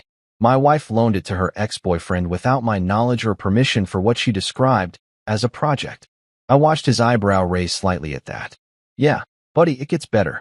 I didn't find out it was missing until Wednesday. I reached out yesterday asking for its return and have received no response." He was writing this down, nodding occasionally. "And this is a personal laptop or work issued?" "Work issued. Company property. I'm an IT security specialist, so the laptop contains encrypted client data, security protocols, and proprietary information covered under multiple NDAs." That made him look up. I could see the gears turning in his head, upgrading this from domestic drama over a laptop to, "Oh, this might actually be interesting. What's the value of the device?" The laptop itself is roughly $12,000. It's a high-spec machine required for my work, but the data on it, client projects, security credentials, confidential business information, that's worth considerably more. Millions, if you want to get technical about potential damages. Detective Ramos set down his pen and leaned back in his chair, which squeaked in protest. "Okay, so we're not talking about a personal MacBook here. Definitely not. We're talking about secured corporate equipment that's now been in the possession of an unauthorized civilian for almost a week." He picked up his coffee, took another sip, and made a face that suggested even he couldn't pretend it tasted good anymore. "Do you have any documentation? Communications with this individual, tracking information, anything like that?" I opened my folder like I was presenting evidence in a courtroom. "I have the text message I sent requesting its return, which was ignored. I have tracking data showing the laptop's last known location at his apartment complex on Saturday at 4:12 p.m. I have documentation of the laptop's value and serial number. I have my company's equipment policy stating that I'm liable for unauthorized access or loss. And I have a timeline of events." I spread it all out on his desk, screenshots, printed maps, text message logs, everything organized with tabs and highlights like I was trying to win a prize for most prepared theft victim. Detective Ramos looked at the spread of evidence, then back at me, then back at the evidence. "Did you work in law enforcement before IT?"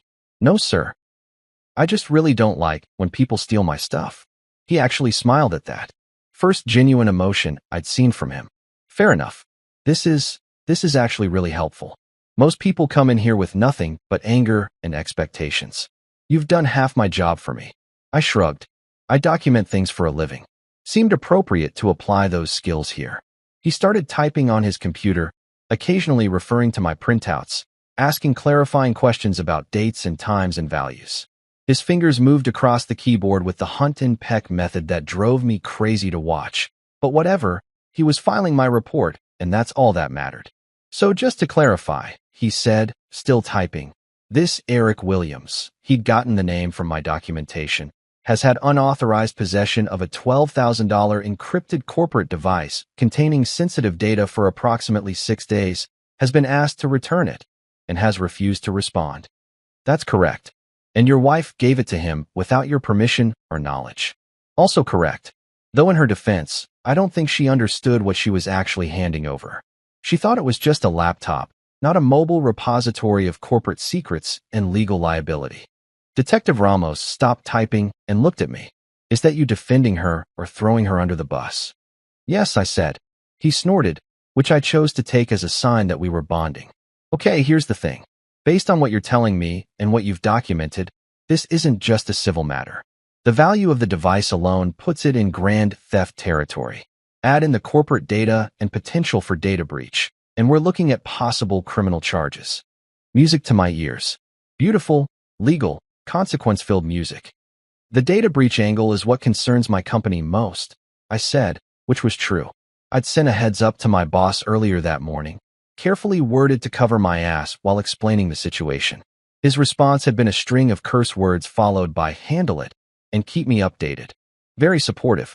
I'm going to file this as theft of property over $10,000, plus potential corporate espionage or data breach. That should get his attention. Detective Ramos printed out a form, had me sign it, and handed me a case number. We'll contact Mr. Williams and inform him that he needs to return the property immediately or face criminal charges. If he has any brains at all, he'll return it. And if he doesn't, then we pay him a visit and things get official. Warrants, seizures, the fun stuff. He finished his terrible coffee and tossed the cup in a trash can that was already overflowing. You did good bringing this in when you did. Created a paper trail, showed good faith effort to resolve it peacefully. Protects you legally. I stood up, gathering my folder. That was the idea. Your wife know you're doing this? Not yet. Figured I'd let reality deliver that message for me. Detective Ramos actually laughed at that. Oh man, you're either brave or stupid. Little bit of both, probably. He walked me back out to the lobby, shook my hand, and promised to keep me updated. I walked out of that police station feeling lighter than I had in days. The weight of uncertainty was gone, replaced by the solid foundation of official documentation and legal process. I got in my car, sat in the driver's seat, and just breathed for a minute. The morning sun was bright. The coffee from the shop next door smelled amazing through my cracked window, and somewhere across town, Eric the X had no idea that his life was about to get very complicated. I pulled out of the parking lot and actually found myself humming. Not because I'm vindictive. Okay, maybe a little vindictive, but because I'd done everything right.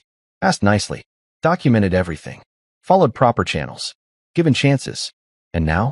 Now the system would do what it does best, make people regret their bad decisions. I stopped at that coffee shop, ordered something that actually tasted good, and drove home feeling like maybe, just maybe, everything was going to work out fine. Well, fine for me, anyway. Eric was probably going to have a rough weekend. Saturday morning rolled around with the kind of mundane normalcy that makes you forget your life is currently a dumpster fire. I needed groceries. We were out of basically everything except condiments and that weird can of chickpeas that had been sitting in the pantry since we moved in. So I headed to the supermarket like a functional adult doing functional adult things.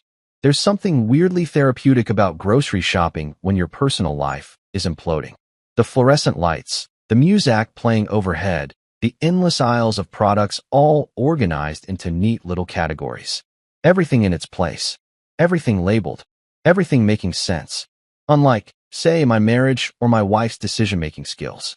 I was standing in the produce section having an internal debate about apples versus oranges. Riveting stuff, truly, when my phone rang. Unknown number, but local area code. Normally, I'd let it go to voicemail, because who actually answers unknown numbers anymore except people who enjoy talking to scammers about their car's extended warranty? But something made me answer. Hello, Mr. Hayes? This is Detective Ramos. I straightened up so fast, I almost dropped the apple I'd been examining. A woman next to me gave me a weird look. I ignored her. Detective, hi. What's going on? Got an update for you on your case. You got a minute? Did I have a minute? I had all the minutes. I had an entire afternoon of minutes. Absolutely. Let me just. I pushed my car to the side of the aisle where I wouldn't be blocking traffic and probably looked like a lunatic standing there with an apple in one hand and my phone pressed to my ear with an expression of intense focus. So we visited Mr. Williams's apartment this morning, Detective Ramos said, and I could hear papers shuffling in the background. He wasn't home. Left a notice on his door, tried calling the number we had on file. No answer. Standard stuff when someone's avoiding us. My heart sank a little. Of course Eric wasn't home. Of course he was dodging this. So what happens now? Well, here's where it gets interesting. While we were running his information for the report, his name flagged in our system. Turns out Mr. Williams is currently under investigation by the IRS for tax fraud. I blinked. Stood there in the produce section holding an apple like an idiot, processing what I'd just heard. I'm sorry, what? Tax fraud.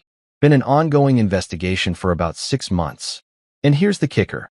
Your theft report just connected him to another case we've been working. Apparently, he's been involved in some corporate data theft schemes, selling proprietary information to competitors. The supermarket suddenly felt very far away. The music faded into background noise. The fluorescent lights seemed brighter. You're telling me that the guy who has my laptop, my laptop full of corporate data, is actively under investigation for stealing and selling corporate data? That's exactly what I'm telling you. Your report basically gift-wrapped a new angle for the investigation team. They're thrilled, by the way. You just made their case a lot stronger.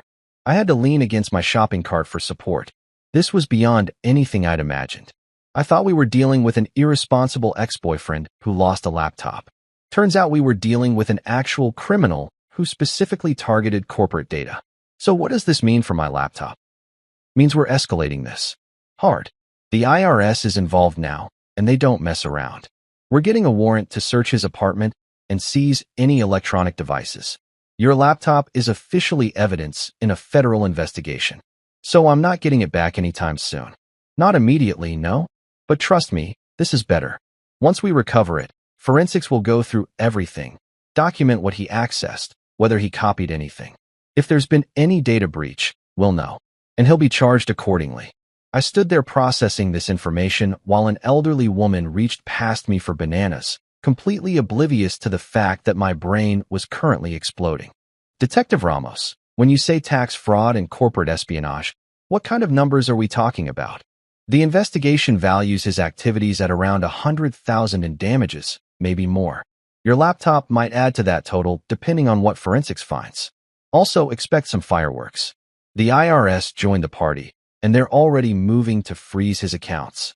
I couldn't help it. I started laughing. Right there in the produce section, holding an apple, I just lost it. The woman who'd been reaching for bananas edged away from me like I was having a breakdown. Maybe I was. But it was the good kind of breakdown, the kind where you realize that karma isn't just a concept, but an actual functioning force in the universe. Mr. Hayes? You okay? Yeah, I managed, getting myself together. Yeah, I'm good. This is just. I filed a simple theft report because I wanted my laptop back, and now I've apparently helped bust a federal case. Pretty much. You did good work with your documentation. Made our job easy. I could hear the smile in his voice. I'll keep you updated as things progress. Might take a few weeks, but we'll get your property back eventually. Take all the time you need, detective. Seriously. We hung up, and I just stood there for a minute. Phone still in my hand.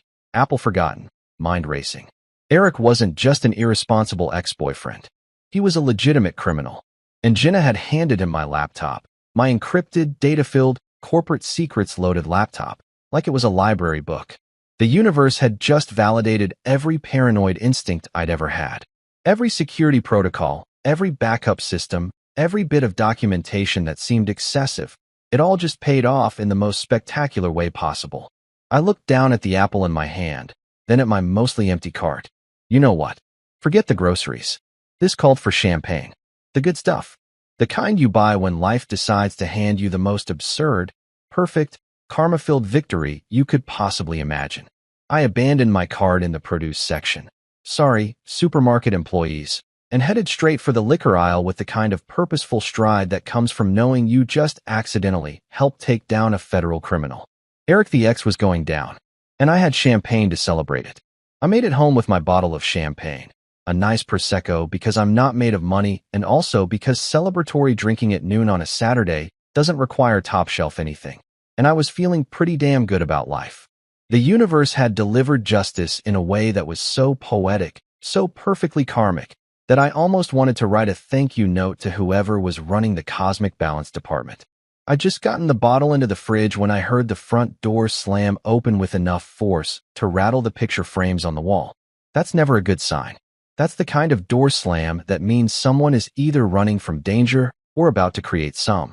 Jenna stormed into the kitchen like a Category 5 hurricane that had just been personally insulted.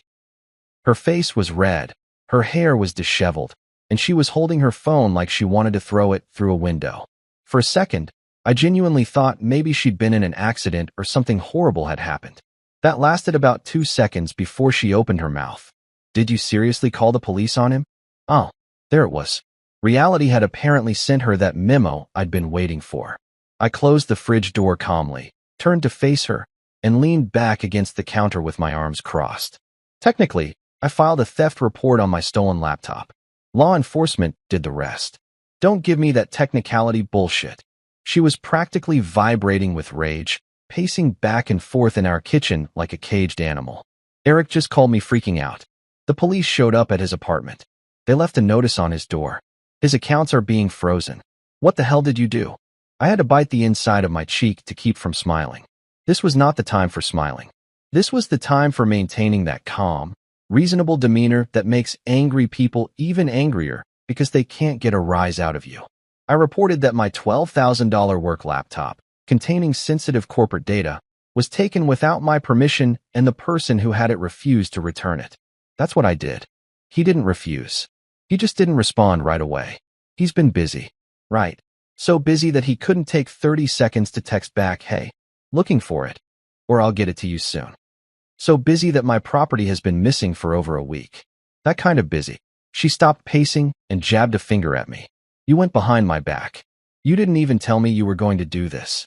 You went behind my back and loaned out my work equipment to your ex-boyfriend. So I guess we're both full of surprises. That's different. How? Explain to me how that's different. Use small words so my apparently inferior brain can understand. She made a frustrated noise that was somewhere between a growl and a scream. Because I was trying to help a friend. You're trying to ruin his life. And there was that word again. Friend. We'd upgraded from ex-boyfriend to friend, and now apparently I was the villain for wanting my stolen property back. The mental gymnastics were Olympic level. Jenna, I said, trying to inject some reason into this absolute circus of a conversation. He's being questioned because the police discovered he's already under investigation for tax fraud and corporate data theft. I didn't ruin his life. He ruined his own life by being a criminal. I just wanted my laptop back. Her face went from red to almost purple. He's being questioned? His accounts are frozen. Apparently, yes.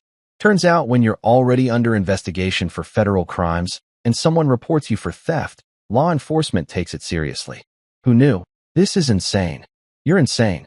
He's a good person going through a hard time. I couldn't help it. I laughed. Actually laughed right in her face, which I immediately knew was a mistake, but sometimes your body just does things before your brain can stop it. A good person? Jenna, he's under investigation for tax fraud and selling corporate secrets. The IRS froze his accounts. Those things don't happen to good people going through hard times. They happen to criminals. You don't know that. The investigation could be a mistake.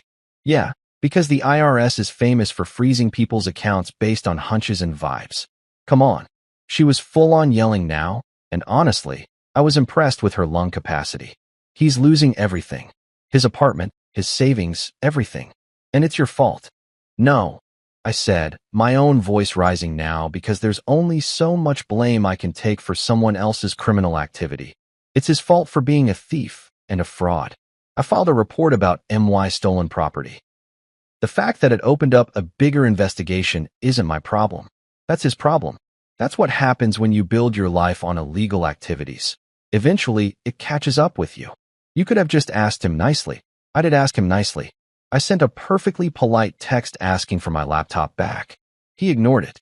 What was I supposed to do? Send him a fruit basket and hope he felt generous. She grabbed a decorative bowl from the counter, the same one I'd considered throwing earlier in the week, which felt like poetic justice, and slammed it back down. It didn't break, but the sound was satisfying in a concerning way. You're heartless. You don't care about anyone but yourself. I'm heartless. I'm heartless. I was fully yelling now too, and some distant part of my brain noted that the neighbors were definitely hearing this, and probably taking notes for their own entertainment. You gave away my work laptop to your ex-boyfriend without asking, put my entire career at risk, and somehow I'm the bad guy for using legal channels to get it back. He needed help. He needed to buy his own damn laptop, or rent one, or use literally any other option that didn't involve stealing mine. It wasn't stealing. I gave him permission. You don't have permission to give. It's not your laptop. It's company property that I'm responsible for. We were both screaming now, faces red, probably looking absolutely unhinged to anyone who might have had the misfortune of walking past our house at that moment. This was it. This was the final boss fight of our marriage, and we were both going for the throat. I can't believe I married someone so cold, she said, and her voice had gone quiet now, which was somehow worse than the yelling. Quiet meant she was done fighting. Quiet meant decisions were being made. So calculating. So willing to destroy someone's life over a laptop. It's not about the laptop, I said, and I was surprised by how calm my voice sounded now too. Like we'd both burned through our rage reserves and were running on empty. It's about the principle. It's about boundaries. It's about the fact that you thought it was okay to make decisions about my property, my career, my life, without even consulting me. And then when it all went sideways, you blamed me for handling it. I hope you're happy, she said. And there were tears now, though whether they were from anger or sadness I couldn't tell. Maybe both. He's losing everything. Then maybe he'll learn to borrow responsibly. And maybe you'll learn that actions have consequences. She stared at me for a long moment, and I could see something breaking behind her eyes. Not her spirit, her illusion. The illusion that this was fixable, that we were fixable, that any of this could be walked back or smoothed over with time and apologies. I can't do this, she said finally. I can't be with someone who would do this. Funny, I said. I was just thinking the same thing about someone who would do what you did. She grabbed her purse from the counter, her keys from the hook by the door. I'm going to stay with my sister for a few days. Don't call me. Wouldn't dream of it. She left. The door didn't slam this time. She closed it with deliberate care, which somehow felt more final than any amount of dramatic exit could have been. I heard her car start, heard her drive away, and then the house was silent. I stood in the kitchen, surrounded by the wreckage of our argument and our marriage, and felt nothing. Not relief, not sadness, just a kind of empty calm. Like a storm had passed and left everything flat and quiet in its wake. Then I remembered the champagne in the fridge. I opened it, poured myself a glass, and took it to the living room. Sat on the couch in the too quiet house and took a sip. At least I didn't lose Eric's laptop. 2 days passed in a weird kind of limbo where I existed in my house like a ghost haunting his own life. Jenna was still at her sister's place, presumably being told what a monster I was and how I'd ruined poor Eric's life over a silly laptop. My phone stayed blissfully silent. No angry texts, no attempted reconciliations, just blessed peace and quiet. I ordered takeout, caught up on work, and generally enjoyed the kind of solitude that comes from not having to explain yourself to anyone. Then Tuesday afternoon rolled around, and Detective Ramos called again. I was in the middle of a Zoom meeting, nodding along while someone from accounting explained quarterly projections in the most monotone voice imaginable, when my phone lit up with his number. I immediately muted myself and stepped away from my desk, leaving my camera on so it looked like I was still paying attention. Priorities. Detective, I answered, walking into the kitchen for privacy. Please tell me you have good news. Oh, I've got news all right. You sitting down? I pulled out a kitchen chair. I am now. We executed the warrant yesterday. Got into Mr. Williams's apartment with a full cybercrime unit. He paused for dramatic effect, and I had to give him credit. He knew how to work an audience. Found your laptop hidden in his closet, wrapped in a towel, stuffed behind some boxes. He was definitely trying to keep it hidden. Relief flooded through me so fast, I actually felt lightheaded. It's intact? Nothing damaged. Physically? It's fine. But here's where things get really interesting. I could hear him shuffling papers again, that familiar background noise of a busy police station. Along with your laptop, we found multiple external hard drives. We're talking 6, maybe 7 high-capacity drives, all loaded with stolen marketing data, product designs, financial projections, corporate secrets from at least 3 different companies. I sat there processing that information, my brain trying to calculate just how spectacularly Eric had screwed himself. So he's not just a guy who borrowed a laptop and lost it. Not even close. This guy's been running a full-scale corporate espionage operation. He gets close to people who work for tech companies, borrows their equipment, copies everything he can access, then sells it to competitors. Your wife's laptop, your laptop, was just his latest target. The word target hit different. This wasn't a favor gone wrong. This was premeditated, calculated.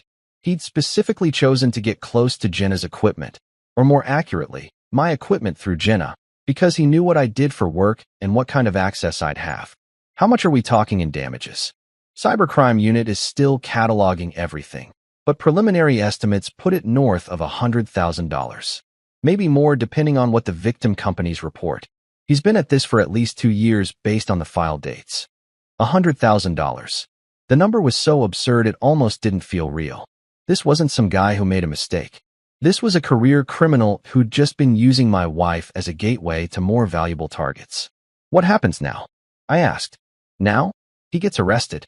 We've already got enough for multiple felony charges: theft, corporate espionage, fraud, computer crimes, the whole buffet of bad decisions. The IRS is having a field day because apparently he wasn't reporting income from selling this stuff.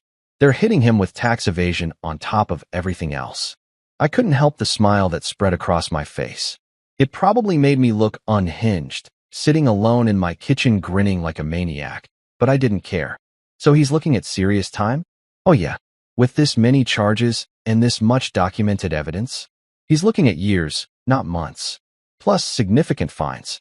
The IRS alone is probably going to bury him.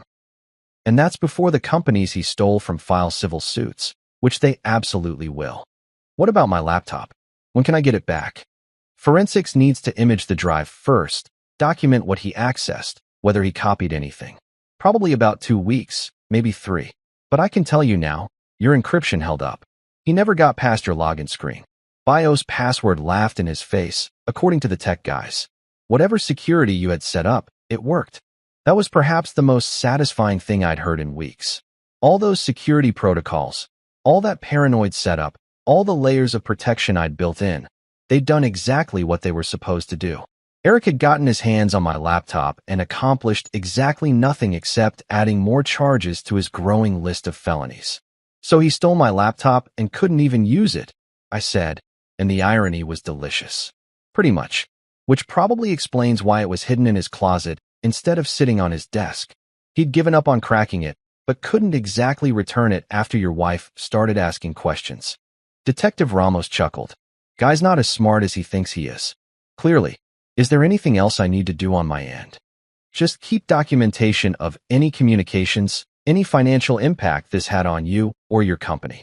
You might be called as a witness when this goes to trial, but that's way down the line. For now, just sit tight and let us do our job. We wrapped up the call with promises to stay in touch, and I sat there in my kitchen staring at nothing, my mind racing through everything that had just been confirmed. Eric wasn't a friend going through hard times.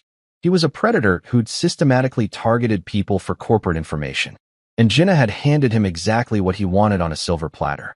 I thought about calling her, telling her the truth about her friend, but decided against it. She'd find out soon enough. This would hit the news eventually. Corporate espionage cases always did. And when it did, when she saw Eric's mugshot and read about the charges and realized what he'd actually been doing, she'd have to face what her judgment had almost cost me. I got up, poured myself some coffee, and went back to my Zoom meeting just as accounting guy was wrapping up his presentation. Everyone was clapping politely on screen. I unmuted and added my own applause, feeling better than I had in weeks. My laptop was safe. My security had held. And Eric the X was going to prison. Sometimes the universe really does deliver. The next morning, I woke up to the sound of my phone absolutely losing its mind. Not just one notification. Not even a few. We're talking a full-scale assault of buzzes, pings, and vibrations that made my nightstand sound like it was having a seizure.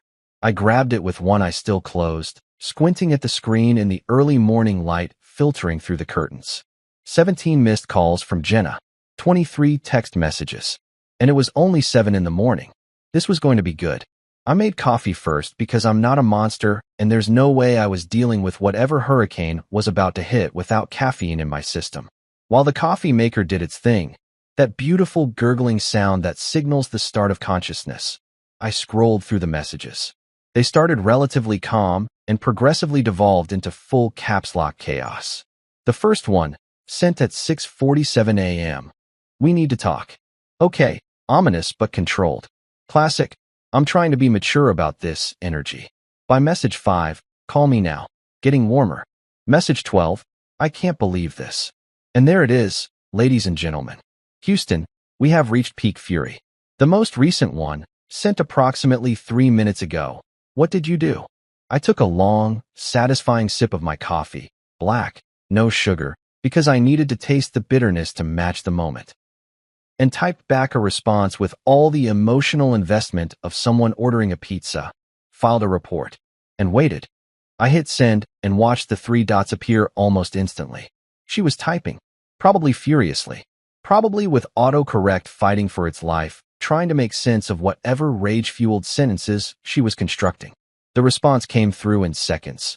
He's being fined $100,000. His assets are being seized. The police arrested him yesterday. He lost everything. I reread that message a few times, letting each exclamation point sink in like a perfectly aged wine. $100,000 in fines. Arrested. Assets seized. Everything gone. It was like Christmas morning except instead of presents, I got validation and karma delivered in a neat legal package. I typed back. Then maybe he'll learn to borrow responsibly.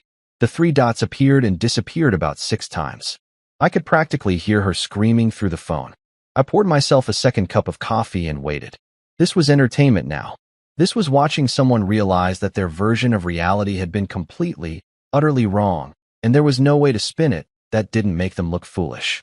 When her response finally came through, it was a wall of text. 3 paragraphs of run-on sentences about how I was heartless, cruel, vindictive, and basically every negative adjective she could think of. She called me calculating, cold, and compared me to some villain from a movie I'd never seen. She said I destroyed an innocent man's life over a misunderstanding.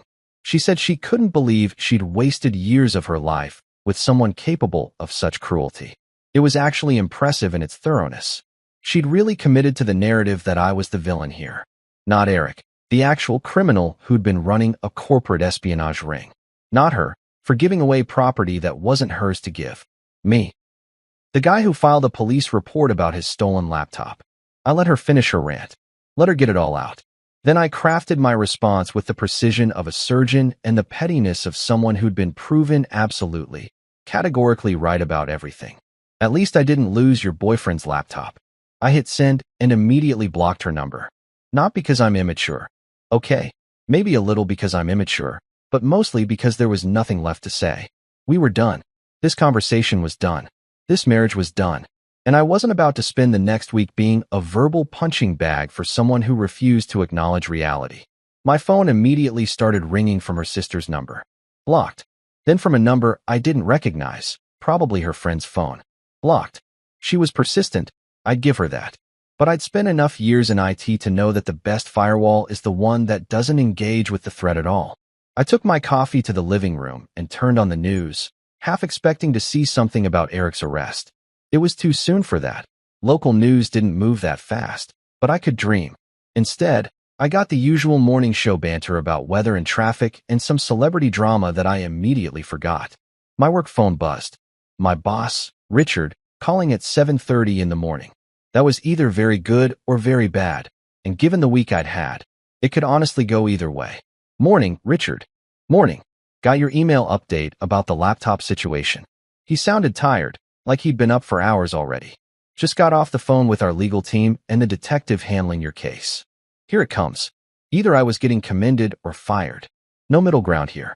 The encryption held, I said, because I needed him to know that first. He never accessed anything. BIOS password, drive encryption, everything worked exactly as designed. Yeah, they told me. Also told me this guy's been running a corporate espionage operation for 2 years. You basically helped bust a major case by filing that report. He paused, and I could hear him taking a sip of something. Probably his usual morning energy drink that had enough caffeine to kill a small horse. Legal wants to thank you, actually. Said your documentation and quick response prevented what could have been a major breach. Relief washed over me so intensely I had to sit down. So I'm not fired? He laughed. Actually laughed. Fired? You kidding? You're getting a bonus for this. Loss prevention, security protocol effectiveness, quick incident response. You basically wrote the textbook example of how to handle this situation. Plus, the company gets to use this as a case study for our security training. A bonus. I was getting a bonus. For having my laptop stolen by my wife's criminal ex-boyfriend and then handling it like a reasonable adult instead of a raging psychopath. The universe really was paying dividends this week. The detective said you'll get the laptop back in a couple weeks after forensics finishes, Richard continued. We're issuing you a replacement in the meantime. Should arrive today. And hey, take Friday off. Paid. You've earned it. We wrapped up the call with him praising my level-headed crisis management and me trying not to laugh at how absolutely bizarre this entire situation had become. I'd gone from potential career disaster to employee of the month in the span of a week. My personal phone, still blowing up with blocked calls that were probably Jenna trying to reach me from every phone in a 10-mile radius, finally went quiet around 9 a.m. Either she'd given up or she'd run out of people willing to lend her their phones. Either way, I was grateful for the silence. I spent the rest of the morning catching up on work, responding to emails, and generally pretending like my personal life hadn't just imploded in the most spectacularly vindicated way possible. Around noon, my doorbell rang. FedEx guy with a package. My replacement laptop, courtesy of a company that apparently appreciated employees who didn't panic when things went sideways. I set it up at my desk, went through all the security protocols, and felt a strange sense of normalcy settling back into my life. This was good. This was fine. This was moving forward. My blocked calls list had grown to include 7 different numbers by the time evening rolled around. Jenna was nothing if not determined. Part of me, a very small, probably stupid part, wondered what she was saying in all those blocked voicemails. Was she apologizing? Doubling down on her anger? Begging me to help Eric somehow? I deleted them all without listening. Whatever she had to say, I didn't need to hear it. The story was over. The ending was written. Eric was facing federal charges, my laptop was safe, my job was secure, and my marriage was dead. 3 out of 4 wasn't bad. That evening, I ordered Thai food, the good stuff from that place across town that always got the spice level right, and ate it while watching a documentary about space exploration. Something about black holes and the vastness of the universe. It put everything in perspective. In the grand scheme of cosmic events, my divorce was barely a blip. A tiny, insignificant moment in an endless expanse of time and space. But for me, it was everything. It was freedom. It was validation. It was proof that sometimes, just sometimes, doing the right thing actually works out. My phone stayed quiet for the rest of the night. No more blocked calls. No more frantic messages. Just peaceful, blessed silence. I fell asleep on the couch with the documentary still playing, feeling more relaxed than I had in months. Tomorrow I'd start figuring out the logistics of separation, divorce, all that fun legal stuff. But tonight I was just a guy who'd gotten his laptop back and his life back in one fell swoop. And somewhere across town, Eric was probably sitting in a cell, wondering how a simple laptop theft had turned into federal charges and a $100,000 fine. Should have just bought your own laptop, buddy. Should have just bought your own damn laptop. A week later, Detective Ramos called one final time to tell me my laptop was ready for pickup. The forensics team had finished their analysis, documented everything they needed for the prosecution, and I was cleared to reclaim my property. I drove to the police station with the kind of satisfaction that comes from knowing you're about to close a chapter that had been way more dramatic than it needed to be. The laptop was returned in an evidence bag, which felt weirdly official and kind of cool in a I'm living in a crime procedural sort of way. Detective Ramos walked me through the forensics report. Eric had tried approximately 47 different password combinations before giving up, which made me feel vindicated about my paranoid security setup. The BIOS password had been his Waterloo. He'd never gotten past it, never accessed a single file, never compromised a single piece of data. Your security protocol is ironclad, Ramos said, handing me the bag. Tech guys were actually impressed. Said most corporate laptops aren't set up this well. Paranoia is a survival skill in my line of work, I replied, signing the release form with a flourish that definitely wasn't necessary but felt appropriate. Worked out for you. Guy's going away for a while. Trial set for next spring, but with the evidence we have, his lawyer's already talking plea deal. Ramos leaned back in his chair, that same tired but satisfied expression I'd come to recognize. You did good. Handled this exactly right. I left the station with my laptop, feeling like I'd just completed a quest in a video game and collected the final achievement. Everything was wrapped up. Everything was resolved. Time to move on. Except life isn't actually that clean, is it? Jenna moved out officially about 3 days after I blocked her number. I came home from work one day to find half the furniture gone, her clothes cleared from the closet, and a sticky note on the kitchen counter that said, I hope you're happy. I was actually, not in a vindictive I won kind of way, but in a genuine, this relationship was toxic and I'm glad it's over kind of way. She'd taken the couch, the uncomfortable one we'd bought at IKEA, and spent 6 hours arguing about how to assemble, and left me the good recliner. She'd taken most of the kitchen gadgets we never used, the decorative pillows that served no purpose, and about 70% of the artwork that I'd never liked anyway. She left me the TV, the coffee maker, and my dignity. Fair trade, honestly. The divorce paperwork came 2 weeks later. Her lawyer had drawn it up with surprising speed, probably because Jenna wanted this over with as quickly as possible. No kids, no shared property worth fighting over, just a clean break and mutual agreement that we'd made a mistake. I signed everything without contest, sent it back, and that was that. 6 years of marriage reduced to a stack of legal documents and a filing fee. I found a new apartment about a month after she left. Nothing fancy. A 2-bedroom in a complex that had a gym I'd probably never use, and a pool that looked great in the listing photos. It was smaller than the house, but it was mine. No shared memories, no arguments echoing in the walls, no reminders of bad decisions. Just clean slate and fresh start energy.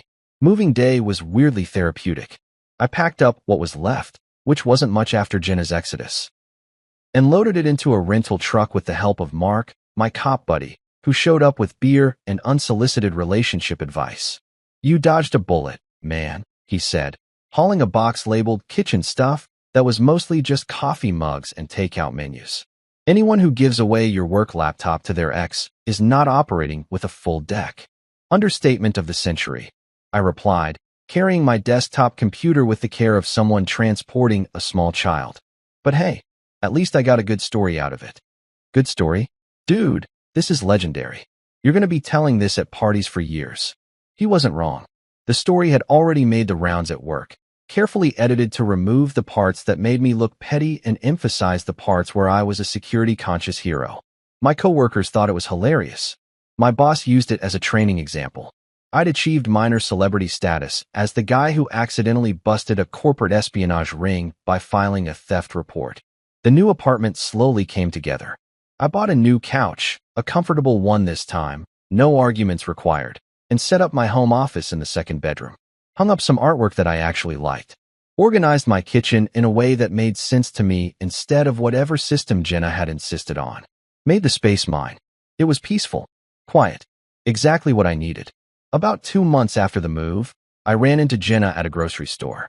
Pure coincidence. Different store than my usual, different part of town. Just one of those weird universe moments where paths cross when you least expect it. She was in the produce section, which felt like poetic justice given that's where I'd been when Detective Ramos first called with news about Eric. She saw me first. I watched her face cycle through about 6 different emotions in 3 seconds. Surprise, anger, sadness, something that might have been regret, then settling on careful neutrality. "Hey," she said. "Hey," I replied, because apparently we were doing this. Awkward silence. She was holding a bag of apples. I was holding a basket with beer and frozen pizza. We were living very different lives now, clearly. "I heard about Eric," she said finally. "The trial. The charges." "Yeah," I said, because what else was there to say? Turned out he was worse than anyone thought. "I didn't know," she said quietly, and for the first time since this whole thing started, she actually looked sorry. "I really didn't know what he was doing. I thought I was helping a friend." "I know you didn't know, but that's kind of the problem, isn't it? You didn't ask. You just assumed it would be fine." She nodded, looking down at her apples like they held the secrets of the universe. "I heard you got promoted. Congratulations." News traveled fast, apparently. I had gotten promoted, senior security analyst, nice raise, corner office that wasn't actually a corner but had a window, which was basically the same thing. "Thanks. How are you doing?" "I'm okay. Living with my sister still. Working on finding my own place." She shifted her weight from foot to foot, uncomfortable. "I heard Eric's taking a plea deal. Probably going to serve 4 years. 4 years. For 4 years of crimes. I guess that tracked. Good. Maybe he'll come out of it a better person. Maybe." She looked up at me finally, and I saw something I hadn't seen in months. Actual acknowledgement of reality. "I'm sorry. For what I did. For not listening to you. For choosing to defend him instead of believing you. You were right. About everything." It was the apology I'd wanted weeks ago. But now it just felt hollow. Too late. Too little. Like trying to unring a bell that had been ringing for months. "I appreciate that," I said, and I meant it. "But we're past apologies now. What's done is done." "Yeah," she agreed. "I guess it is." We stood there for another awkward moment. Two people who used to share a life, now sharing nothing but a chance encounter in a grocery store. Then she smiled, sad, but genuine. Take care of yourself. You too. She walked away with her apples, and I went back to my shopping, feeling oddly at peace. No anger, no resentment, just acceptance. We'd both made our choices. We were both living with them. And honestly, I was living pretty well. I finished my shopping, drove back to my apartment, and spent the evening setting up a new security system because old habits die hard and paranoia had served me well. My phone buzzed with a text from Mark asking if I wanted to grab drinks this weekend. I replied yes. Life was good. Different, but good. And whenever someone at work or a party or just random conversation asked about my divorce, I had my go-to line ready. My wife's ex borrowed my laptop. Now he owes the government $100,000 and is serving 4 years. Guess who didn't freak out? It got laughs every time. But more than that, it got nods of approval, impressed whistles, and requests to hear the full story. So I'd tell it. Carefully edited, appropriately embellished, always ending with the same moral. Trust your instincts, document everything, and never, ever loan out your work laptop. Especially not to your spouse's ex-boyfriend. Especially not that. I'd restart my life. Rebooted, refreshed, running on a new operating system that didn't include drama or people who made catastrophically bad decisions. Version 2.0 of me was bug-free, optimized, and significantly more selective about who got access to my stuff. And honestly, that was the best upgrade I could have asked for.